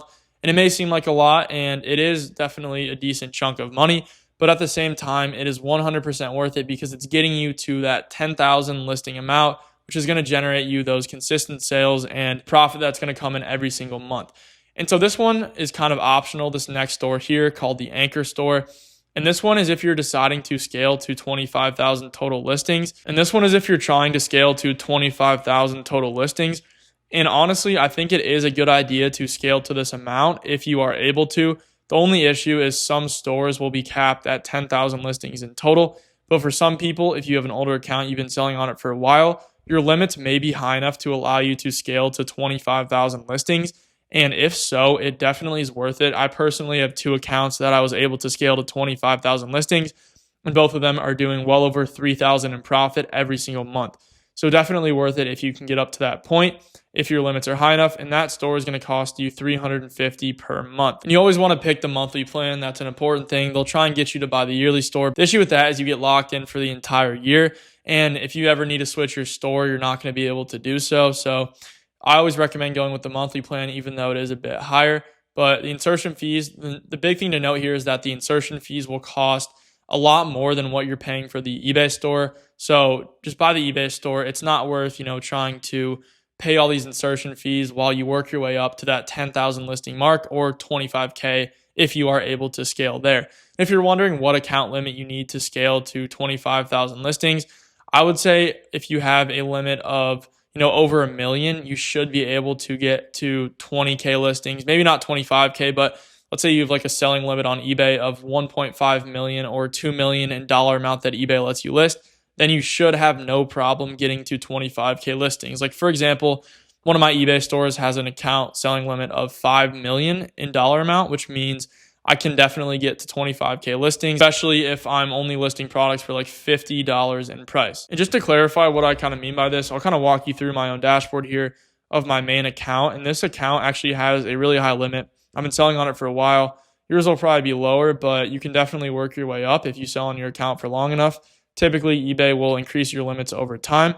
But this account right here, let's go ahead and take a look. So as we can see, it's letting me list $50 million worth of items on my store. As we can see, I'm only at around 2.3 million total listed, and I have 25K listings here. So that would be an example of a store that I was actually able to scale to 25,000 listings just because of my selling limit. But don't worry if your limit's not high enough. It will definitely be fine to scale to 10,000 items at least.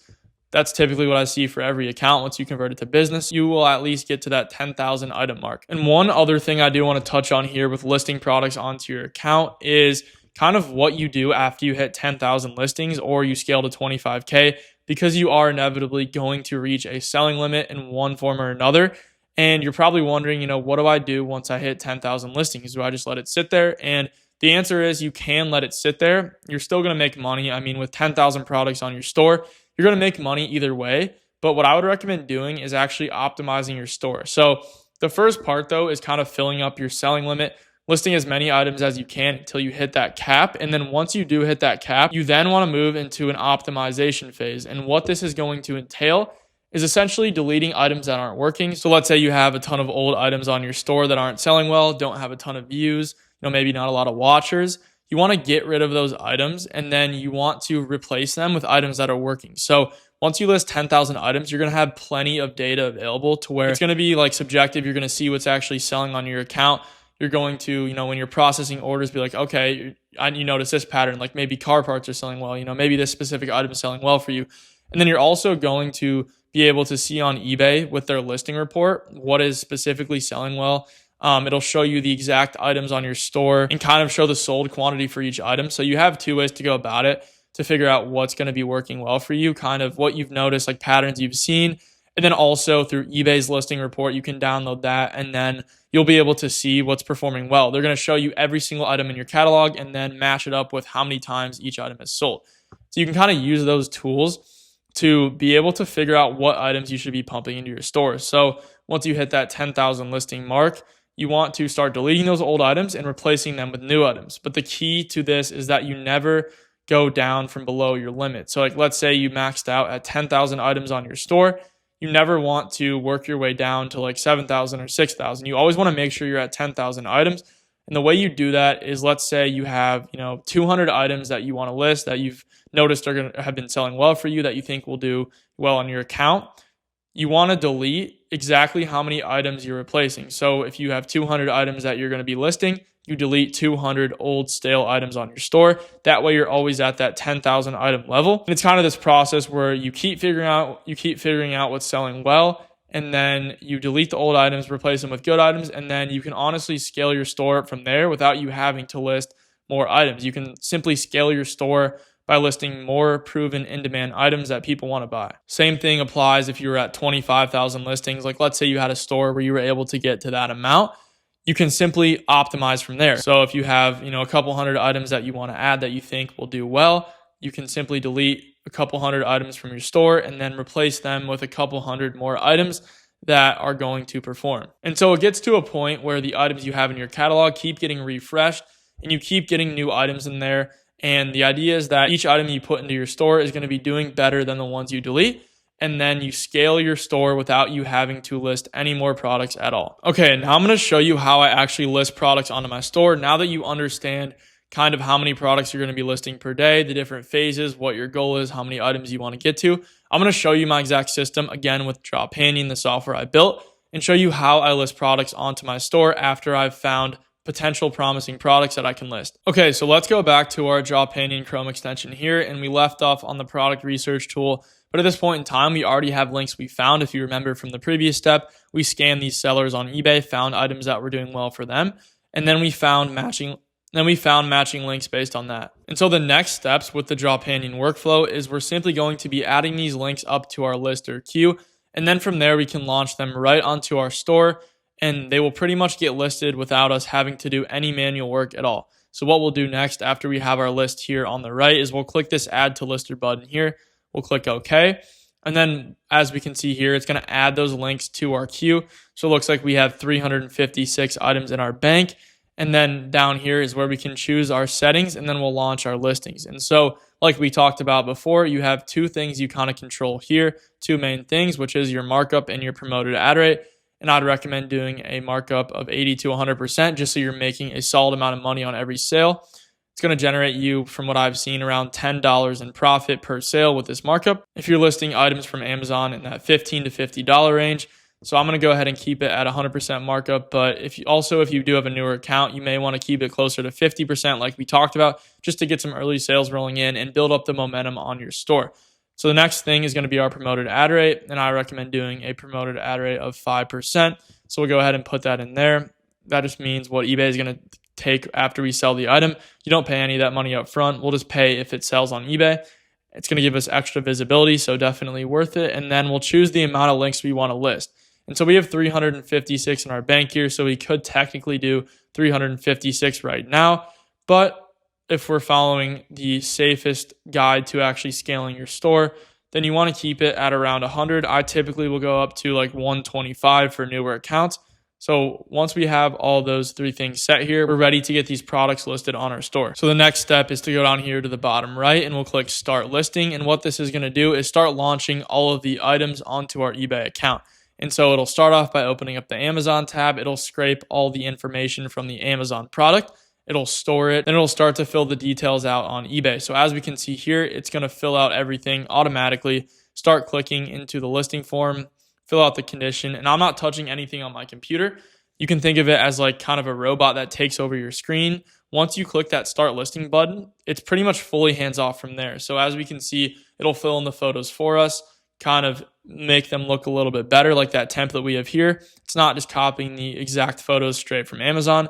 And then it'll go down here, you'll see in a second, fill in the title. It'll optimize it with AI to allow you to stand out from your competitors. And then as we can see here, it's filling in the SKU, which we talked about in a previous step. That's why we want to unlock it. It's kind of how Dropanion is going to track your items. And so now it'll go through and kind of fill in all the item specs, and then go down to the description box here. And then it's going to optimize it again with AI, fill in a nice description for us, fill in our marked up price, do our ad rate that we set here, and then it's going to go down and actually submit the item to our store. And it's doing all this without us really having to touch our computer. And the nice part about it is that you can run it just whenever you're not on your computer. So like, for example, for me, I'll typically run it before I go to bed. So I kind of queue up links, and then I'll turn my brightness down on my screen, keep my computer open, simply go to bed, and then I'll wake up to new items on my store. And then the process just kind of repeats. So as we can see, it's moving on to the next item here.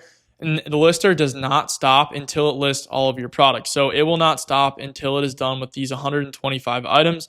It'll simply just keep pulling from the bank until it hits your target amount. You don't have to worry about going in there and manually submitting listings or filling in any information. It'll simply do all this tedious work for you. So that's exactly how you're able to scale your stores up to 10,000 listings or even 25,000 listings or beyond, is because of software and the ability to automate these tasks that would take forever if you were doing them manually by hand. And you can also stop this at any point here. So if we want to stop our listing process, we can go back and stop it, or we can resume it, or we can simply reset it and then choose a new amount of links, change our markup or ad rate. But that's essentially how the software works. Just going through, filling in all the information for you on the listing and putting these items pretty much for you. You just have to actually use the product research tool to find the links first, and then you'll add them to the auto lister, where it will then process them right onto your eBay account. Okay, now let's go ahead and move on to the next step here, the next pillar of running an eBay store, which is tracking your inventory. And so you're probably wondering what this means. And at base level, what it means is basically managing the listings in your store and making sure that they're in good standing on Amazon. And the main two things that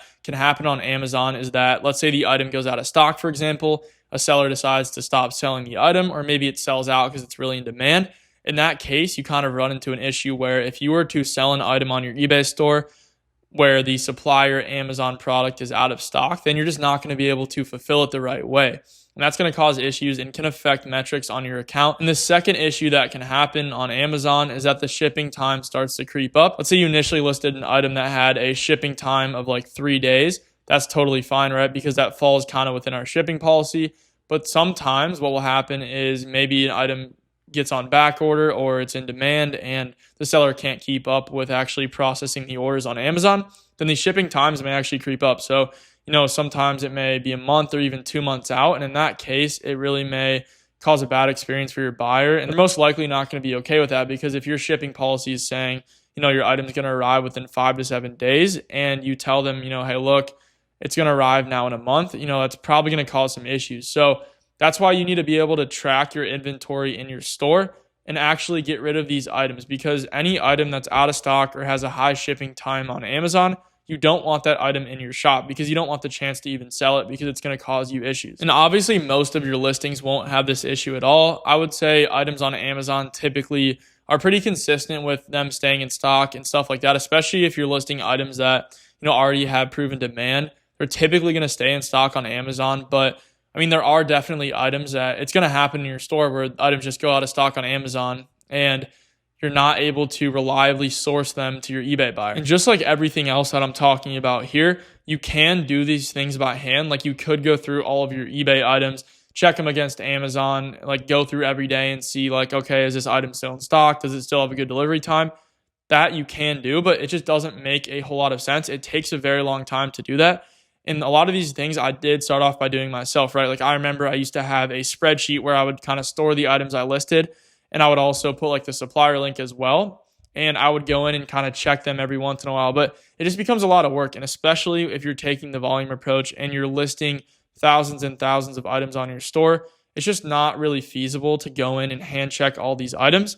And it honestly is something that you want to have running in the background. You don't want to check it like once every week or once every 3 weeks, because you're going to miss some items and then you're going to get sales where the item's out of stock. And so that's why I kind of built this tracking tool on Dropanion. So what the tracker is going to do with the Chrome extension is essentially go through all of your eBay listings and then open up the Amazon product links that correspond to your listings, make sure they're in stock, make sure they have a good delivery time. If not, it'll take the item down off your store. So think of it as something that kind of runs in the background, checking all of your Amazon product links you have listed. And it's going to see if the shipping times are high, if the items are out of stock. And if any of those two things are true, it's going to go into your eBay account and then it's going to delete them from your store, because you don't want those things listed. Because if you by chance sell one of those items, you can run into some issues with fulfillment, and then that can negatively affect your metrics. And so let's go back to our Dropanion Chrome extension here, and we'll go down to where it says tracker, and we can go ahead and reset this. I had some stuff open from a prior run, so we'll go ahead and click stop. But essentially what we're doing here is we are choosing the item you want to start at. So like, let's say we have 10,000 items on our store. If you want to start at our first listing and check from there up to 10,000, we would just start with one. And then we can put our concurrent tabs, which means how many Amazon items it's going to check at one time. I normally keep this at one. If you do too many Amazon tabs, you may get captured, or Amazon may prevent you from opening up tabs, kind of block you for a little bit. So I just do one for both of these normally. And then down here, it's going to allow you to actually delete items that are flagged on your store, which is what I use. If an item's out of stock, I don't want it up anymore. So I have the software automatically delete it for me. And so to run this tool, all we're going to be doing is clicking the start tracking button. Similar to listing, we're just clicking a button. It's going to run for us. So we'll click the start tracking button right here. And then as we can see, it's going to tell us my account right here, which is my email registered on the account, and then how many items I have total that will be scanned. And as we can see, it'll start opening up these Amazon products here on the right. And so like this item, for example, this projector, and now this, hair dryer blower here, this item is actually listed on my store. And so it's checking to make sure these items are still in good standing on Amazon. So like, as we can see here, this item is in stock. It has a pretty fast delivery time as well. So it's not going to flag it. So as we can see, we have a panel up here which shows us all of our stats. So it'll show us how many items we've scanned so far. It'll show us if any got flagged at all, which just means flagged basically means in our system, is it out of stock? Does it have a shipping time over 10 days? If so, it'll flag it here, and then it should delete it off of your store. And so it'll just keep going through all of these items. And it does take a little bit of time, but I would just recommend running it in the background, and it'll keep chugging along. So like when you're not on your computer, similar to what the method is for listing, just run it in the background. It'll go through all your products here, and then it'll check to make sure they're in stock and have a fast enough shipping time to not cause any issues with the buyer. Okay, and so here's an example of a flagged item.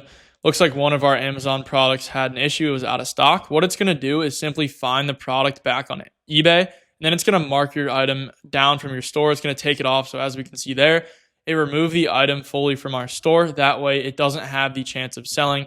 So as we can see, it flagged the item, it deleted it, and then it's going to keep moving on and move to the next item and hopefully catch these products that are out of stock or have a long shipping time. And so the next pillar of running an eBay store is going to be fulfillment and keeping track of profit. And so essentially what this means is once you sell an item, how are we actually getting that product to our customer and making sure they have a good experience, making sure they're updated, they know when the item's arriving, they know it's shipped, all that stuff, and we kind of keep them in the loop. That's kind of the main thing here. And so all of your orders that are pending on your account are going to show up in the awaiting shipment tab. If you have the eBay mobile app on your phone, it'll also send you a notification every time you get a sale. But if you just want to go in and check it every night, that's kind of what I do and I teach my VAs to do. You just go in and look at this awaiting shipment tab on eBay. It'll show you all the items that you have unshipped on your account, and that's kind of where you can go from to be able to process the orders. And so what we're going to be doing is once we get a sale, we're going back to Amazon, we're finding the exact same item that we sold, we're putting in the buyer's shipping address from eBay. This is important. We're obviously not shipping it to our house. We're shipping it right to the customer on eBay. And eBay will actually give us the shipping address for every customer we have. So we have it visible to us, and we can simply just copy it over and paste it into the Amazon checkout address section. And then we'll click place the order, and then we'll simply ship it to our buyer on eBay. And then whatever we buy it for, subtracted from what we sold it for, minus any fees or any of that stuff, is what we'll keep as the profit. So let's just go over a quick example here of like fulfillment and kind of how it works with a pending order on my account right now. Okay, so I'm just going to walk through an example real quick with you guys. So we'll go over here to our awaiting shipment tab. The way you navigate to that, simply by going to orders and then the awaiting shipment part. And then we'll go down here. Let's use this item right here, for example, and kind of do a fulfillment run with this and just show you how it works. I want to give you guys an idea of like how the fulfillment process actually functions. So we'll go down here, scroll down to where we have all of our details about the customer. And then we can see what we sold the item for, kind of how much money we got after fees and all that stuff. And so it looks like here after fees, we made $43.01 in total from this $50 selling item. And so what we'll do to fulfill this order is we'll simply find it back on Amazon. And I'm going to show you a run later with the software to show you how it automates this workflow. But I just want to give you guys an idea of how fulfillment actually works. So we'll go ahead here, and then if you were doing this by hand, let's say you were listing products by hand and you sold an item, you'd simply go here, you would copy the title of the item, and then your goal would be to try and find it back on Amazon, all right? Because we want to ship the exact same item directly back to our customer. So let's go ahead here, and it looks like this first one seems to be the exact item. You can kind of cross-check it, and boom, right here. So it looks like we are sourcing it for $27.98. We sold it on eBay for $50.39. So pretty decent profit there. So all we would do here is we would simply click the buy now button, and that's going to take us to our Amazon checkout. And then we'll go here, copy over our address, and then we would put it into one of these here. We can simply edit a previous address we have on our account, or we can add a new address, and then we'll click deliver to this address. And then we would have our payment method and then our shipping options down here.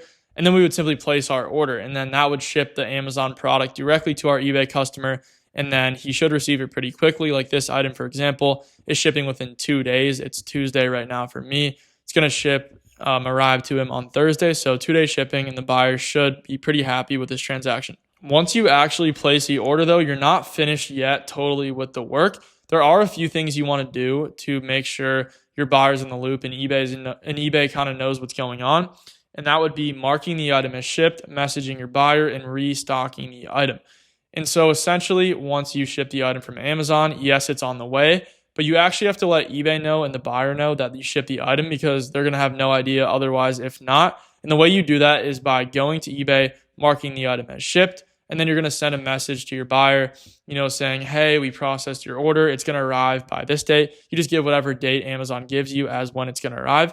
And then also the really important part, which is restocking the item in your store.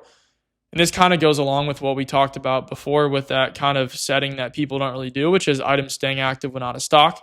With that setting on, that actually allows us to restock this order, allows us to restock the item and allow it to sell again. So let's say we had an item we listed at a quantity of 1. Once it sells, it's going to go down to 0, right? It's still going to stay on our account, but the quantity is going to go down to 0 and no buyers can purchase the item again.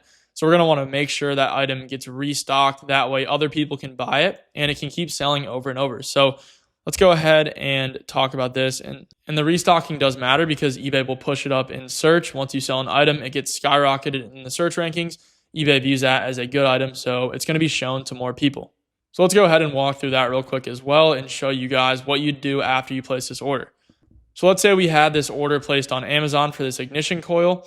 What we would want to do is we would want to go back here and then we'll go up to the top of the order details where we were at before, and we'll simply go to where it says more actions here, and then we'll go down to where it says mark as shipped right here. And that's going to essentially alert eBay that the item has been shipped and also tell the buyer it's been shipped as well. And so now it'll say, boom, it was shipped today, June 23rd. And then what we'll also do here is we'll go send a message right to our buyer. We'll say maybe something like, hey, thanks for your order.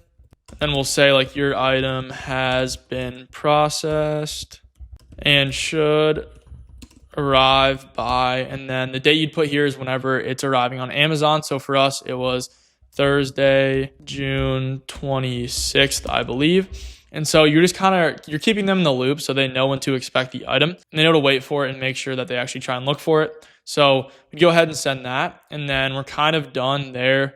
And then after that, we'll simply go and then restock this item. So let's go ahead and click into our item here. Go ahead and click on the title. That'll take us to our listing. And we can go ahead over here to where it says revise listing at the top. This will allow us to update our quantity on the item. And so we'll simply just scroll down to around the pricing section right here. As we can see, the quantity now went to 0 because I start all of my listings at a quantity of 1, which means that it's going to go automatically to 0 once you sell an item. And so what we'll do here is we'll mark it up. I typically will go maybe do it a bit more than 1. You can go up to like 3 or 5 or something like that, just so that it can keep selling again. So we'll go ahead and adjust the quantity, and then we'll go down here and click the revise button. And now our listing is going to be pushed back up in the search results, and it can keep selling over and over again. That's how your account kind of compounds, is you get sales, and then you also mark the item back up so you can keep selling your winners over and over. And so although we just went over the process by hand, which you can do, finding the item on Amazon, placing it, and doing those post-sale tasks like marking it as shipped, that you can do by hand for sure. It does take a bit of time though, and Dropanion, we have automated that process with our fulfillment tool as well. And I'll go ahead and show you that now, but it's essentially what we just went over. It's just kind of automating those parts where you have to go in and click things by hand. So it's going to copy over the address for you and actually do these marking as shipped, the message buyer stuff, and the restocking. So go ahead now and we'll go to our fulfillment tool here. That's what it's called in Dropanion. And then simply all we have to do is, after we have our information here, like our billing address, our restock quantity, so like what we want the item to go to after we sell an item, which typically is 3, which is what we used in our example. And then we set our max loss amount. So basically what we're willing to accept. So let's say an item changed in price, and we're now going to end up losing like $2 on an order. We can set $2 as our threshold so that any item that loses up to $2, we can still fulfill. Or you can set this at 0. I've done that as well, where you don't accept any loss. So like, let's say you have an item that's unprofitable on your store, it won't automatically fulfill it for you. But after you have that information filled in, you'll just simply click the start fulfillment button here, and then it's going to run through all your awaiting shipment orders and then start placing them onto your account. So it'll first clear your Amazon cart, and then as we can see, it's going to go to our awaiting shipment tab, kind of figure out what's already sold, and then it'll scrape all the details from there. It'll go into each listing one by one and then kind of start fulfilling them for you. So like right here, it just found this item that we sold, this fuse block, some sort of part. It'll find the item on Amazon automatically for us. And the nice part as well is, like, let's say we have an item that maybe had a long delivery time, and it's going to take a while to get here above what our shipping policy was set at. It'll automatically flag it for you, so it's not going to place every order. Like if the shipping takes a month, you don't want to necessarily place that right off the bat. So it'll go ahead and flag it for you. And another nice feature is that it will check the item to make sure it's the same one that you sold. And so as we can see, it looks like this item here actually got flagged. It had a delivery time of over 24 days, so it didn't automatically place it. Okay, so let's see if we can get one to go through here just so I can show you guys how this tool actually works. And so it looks like this item we have here that we sold, this doormat, looks like it found the item on Amazon. I think we sold it for $17 and we're sourcing it for $9. So as we can see, it'll put in the buyer's information automatically for us. Don't have to really touch anything at all. It's kind of just running through by itself on the screen, similar to how the listing process works and the tracker. It'll go in and actually place the order for us. You can watch all of it here on the auto fulfillment dashboard. So looks like we had a $4 margin here, a bit lower than the normal sale price we have, but that's all right. Still profitable, so we'll take it. And then it'll go back to the eBay listing. It'll message the buyer for us, kind of tell them when the item's arriving. And then it's also going to mark the item as shipped as well for us. So it's going to pretty much do everything that we would do by hand, but pretty much automatically. So after it messages the buyer and then marks it as shipped, it's also going to restock the quantity of the order. That way it can sell again. So after it restocks it, it's going to keep looping to the next order. So you can kind of just run this whenever you have time again on your computer. It'll just kind of keep running through the orders and processing them and flagging whatever needs to get flagged. That's essentially how it works. And then it's also going to keep track of our profits. So every sale we get, it's going to get logged here. So every time the fulfillment tool runs, it's going to log every sale into our profit dashboard. That way we can see exactly how much money we're making. So it'll show us like the eBay order number, the Amazon order number. It'll show us our sourcing price as well as our gross selling price and net selling price, and then how much profit we made on the order, what our profit percentage is when we actually sold it. And then we can kind of go in here and mark the status as well, whether or not it's completed, whether or not we actually had a return on this item. So it'll just kind of store all of the profit information for us, tell us exactly what we're making on our account. Like this account, for example, I'm at $2,400 in profit this month, We're about 24 days into the month, so pretty solid there. But that's essentially how the fulfillment tool and the profit dashboard tool works on Dropanion. So after fulfillment and keeping track of our profit, let's go ahead and move on to customer service as our fifth and final pillar for running an eBay store. And so essentially what this is going to entail is simply just keeping buyers happy on our account. And I kind of break this up into two different things. You're going to be dealing with people who have bought your items, and if they have any questions, like asking when the item is going to be delivered, or if somebody wants to open up a return case. And you're going to be dealing also with people who have yet to buy your items. So those are typically people who are just asking questions about your item. They want to know a little bit more. So I kind of break it up into two categories: people who have already ordered from you in the past and who have like an active order with you, who are asking you questions, who need help. And then also pre-sale buyers, people who haven't bought your item but still kind of want to get some more information or have some questions, maybe have an offer to give you, like a price offer. But the job, it's just always stay calm and solve the problem. You never want to go off on the buyer or anything like that. You really want to try and solve the buyer's problem. A lot of the time it will just be questions about your item.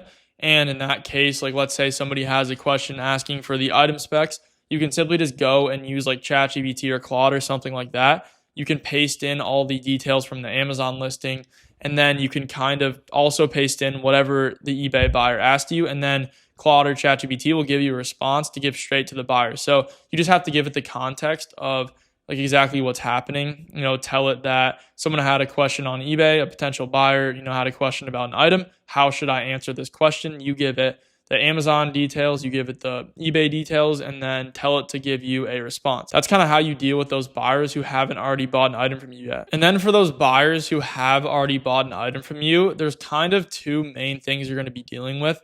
And that's going to be dealing with returns and then also item not received cases. And so essentially a return is just when a buyer wants to send back the item, whether or not they just didn't like it or didn't fit, maybe it was broken, something like that.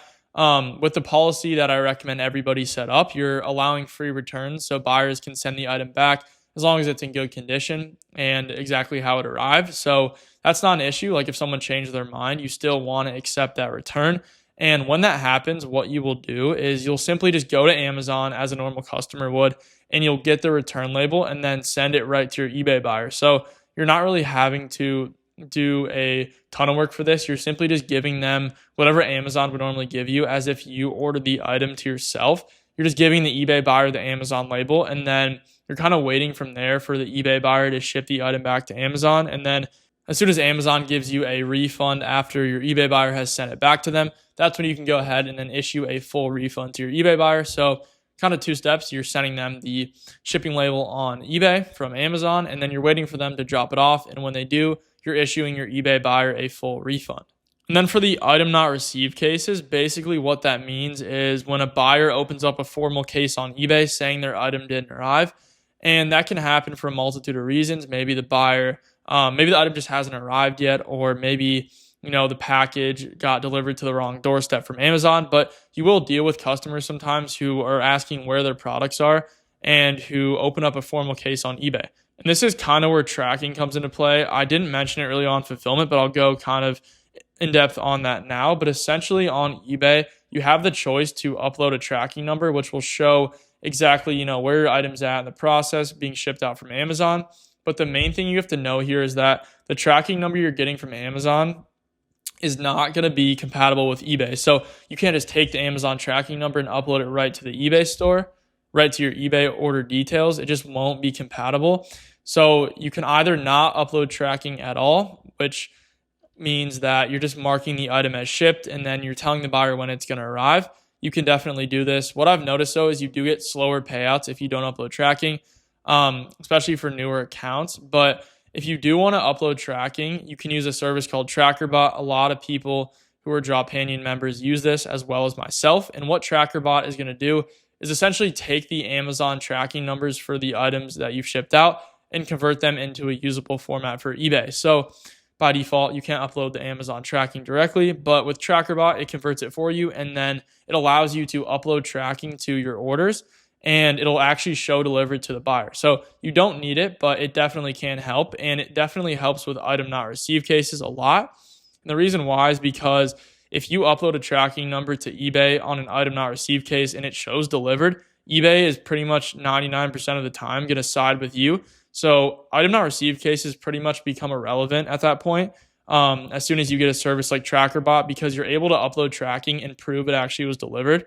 But if you don't have tracking and you choose to go the route where you don't use TrackerBot and you're just marking your items as shipped from Amazon, then in that case, you have to be a little bit more careful with these item not received cases. What you want to do is just send them proof from Amazon. Normally, Amazon will give you a kind of a picture of the delivery and show it on the doorstep. You want to send that to the buyer and then also tell them exactly when it arrived. And most of the time, people will just end up finding the item. Maybe it was at a neighbor's house or they just didn't look for it hard enough. But that's kind of how you try and resolve it if there's no tracking, because it is pretty hard to win a case if it comes down to eBay deciding if you don't have a tracking number in there. And this one is kind of still pretty hands-on for now. AI definitely helps you reply quicker, but as of now, it's not in the Dropanion ecosystem. And it's still something you have to do on your own, but it doesn't take a ton of time at all. The 4 main pillars are fully automated. So essentially, you're just dealing with kind of customer service. That's the main responsibility you have on your hands when you're kind of operating this drop shipping operation. So I can kind of show you an example of a return case on one of my eBay stores. I have a couple open right now, I think, on this account. So just to kind of make it click, I'll show you how returns work. And then I can also show you the item not received cases. But essentially, they'll pop up here if you go to your orders tab and then go to returns down here. They'll kind of show up on your account. I have quite a bit. I've been selling a lot of items on this account. So obviously, the more items you sell, you're going to get more returns. So we'll go ahead and then let's say it looks like this one was already processed here. But essentially, what we did is simply found our order on Amazon for this item. So looks like it was a parking assist, something along that nature. And so let's say this item here that we sold, this cleaning kit, let's say the buyer wanted to return it on eBay. All we would do is simply pretend we're a normal customer. We'll go in here to click return or replace items, and then we're going to get the shipping label and give it to our eBay buyer. So we can kind of go through all the prompts here. Let's say, for example, this buyer said, I don't want the item anymore. I want to return it. We'll just simply click change mind, maybe found another item, click continue. And then it's going to ask us, the packaging, if the item's still intact. Has this been opened? Yes. Is it in the original packaging? Yes, it is. Have we used it? No. Is there any signs of use? No. Are all accessories included? Yes. And some of these reasons can change depending on what the buyer says. But for this example, we're just using kind of the most common scenarios. So after we fill in all this, we'll click continue. Okay, so now let's go down to the optimizing and scaling part of this. So we've talked about kind of finding products, listing them, dealing with the tracking inventory, fulfilling orders, and the customer service. And we've also touched on the optimization part, but I just want to go over it once again so you understand how you kind of scale this and how you optimize your eBay account. That way you're making the most of it and getting as many sales as you possibly can. And so I kind of break it down into 3 different steps. And the first is going to be optimizing at 5,000 listings.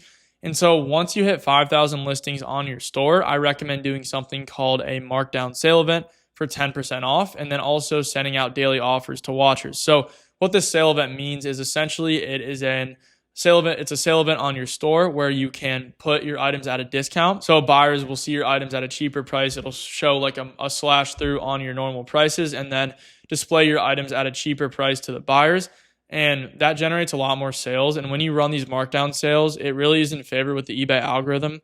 They absolutely love these sale events. So they're going to push your items up in search. And that's kind of the reason why I do these 3-day back-to-back sale events. I don't try and do them too long. I keep them at 3 days capped just because it helps create that urgency. If someone sees there's, a discount sale event ending within a day, they're more likely to buy it compared to if the sale event's still going for a month.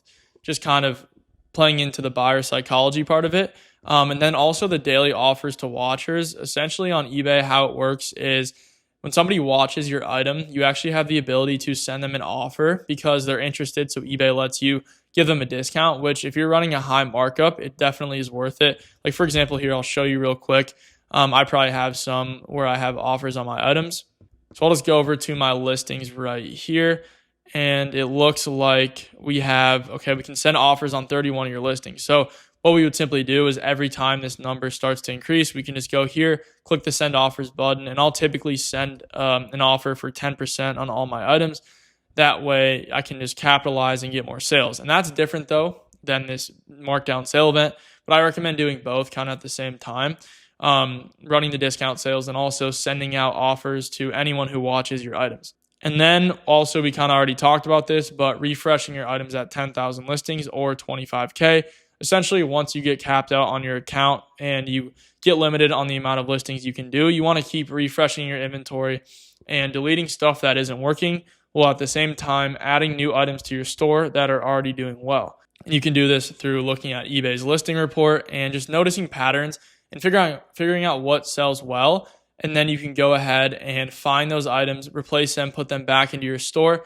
And that way you're kind of doubling down on what's working while also getting rid of those items that aren't performing. And then the third step would be kind of the path forward. So automating things with software. I automate everything with Dropanion, but you can use any software out there. I just kind of have Dropanion tailored to this exact workflow here. But that's going to be the big lever and allow you to actually scale to a ton of listings. And then you can optionally add a VA, a virtual assistant who's going to run your store. I currently have 2 VAs myself who are running my stores. I'm paying them now. It's $400 a month each, but they're managing a total of 10 stores. So it's well worth it for me. It's around $80 a store, and I'm making that back and then some. They're mainly doing the customer service stuff. Just anything the software doesn't automate is kind of what the VAs are doing. So customer service, dealing with returns and item not received cases, that type of thing.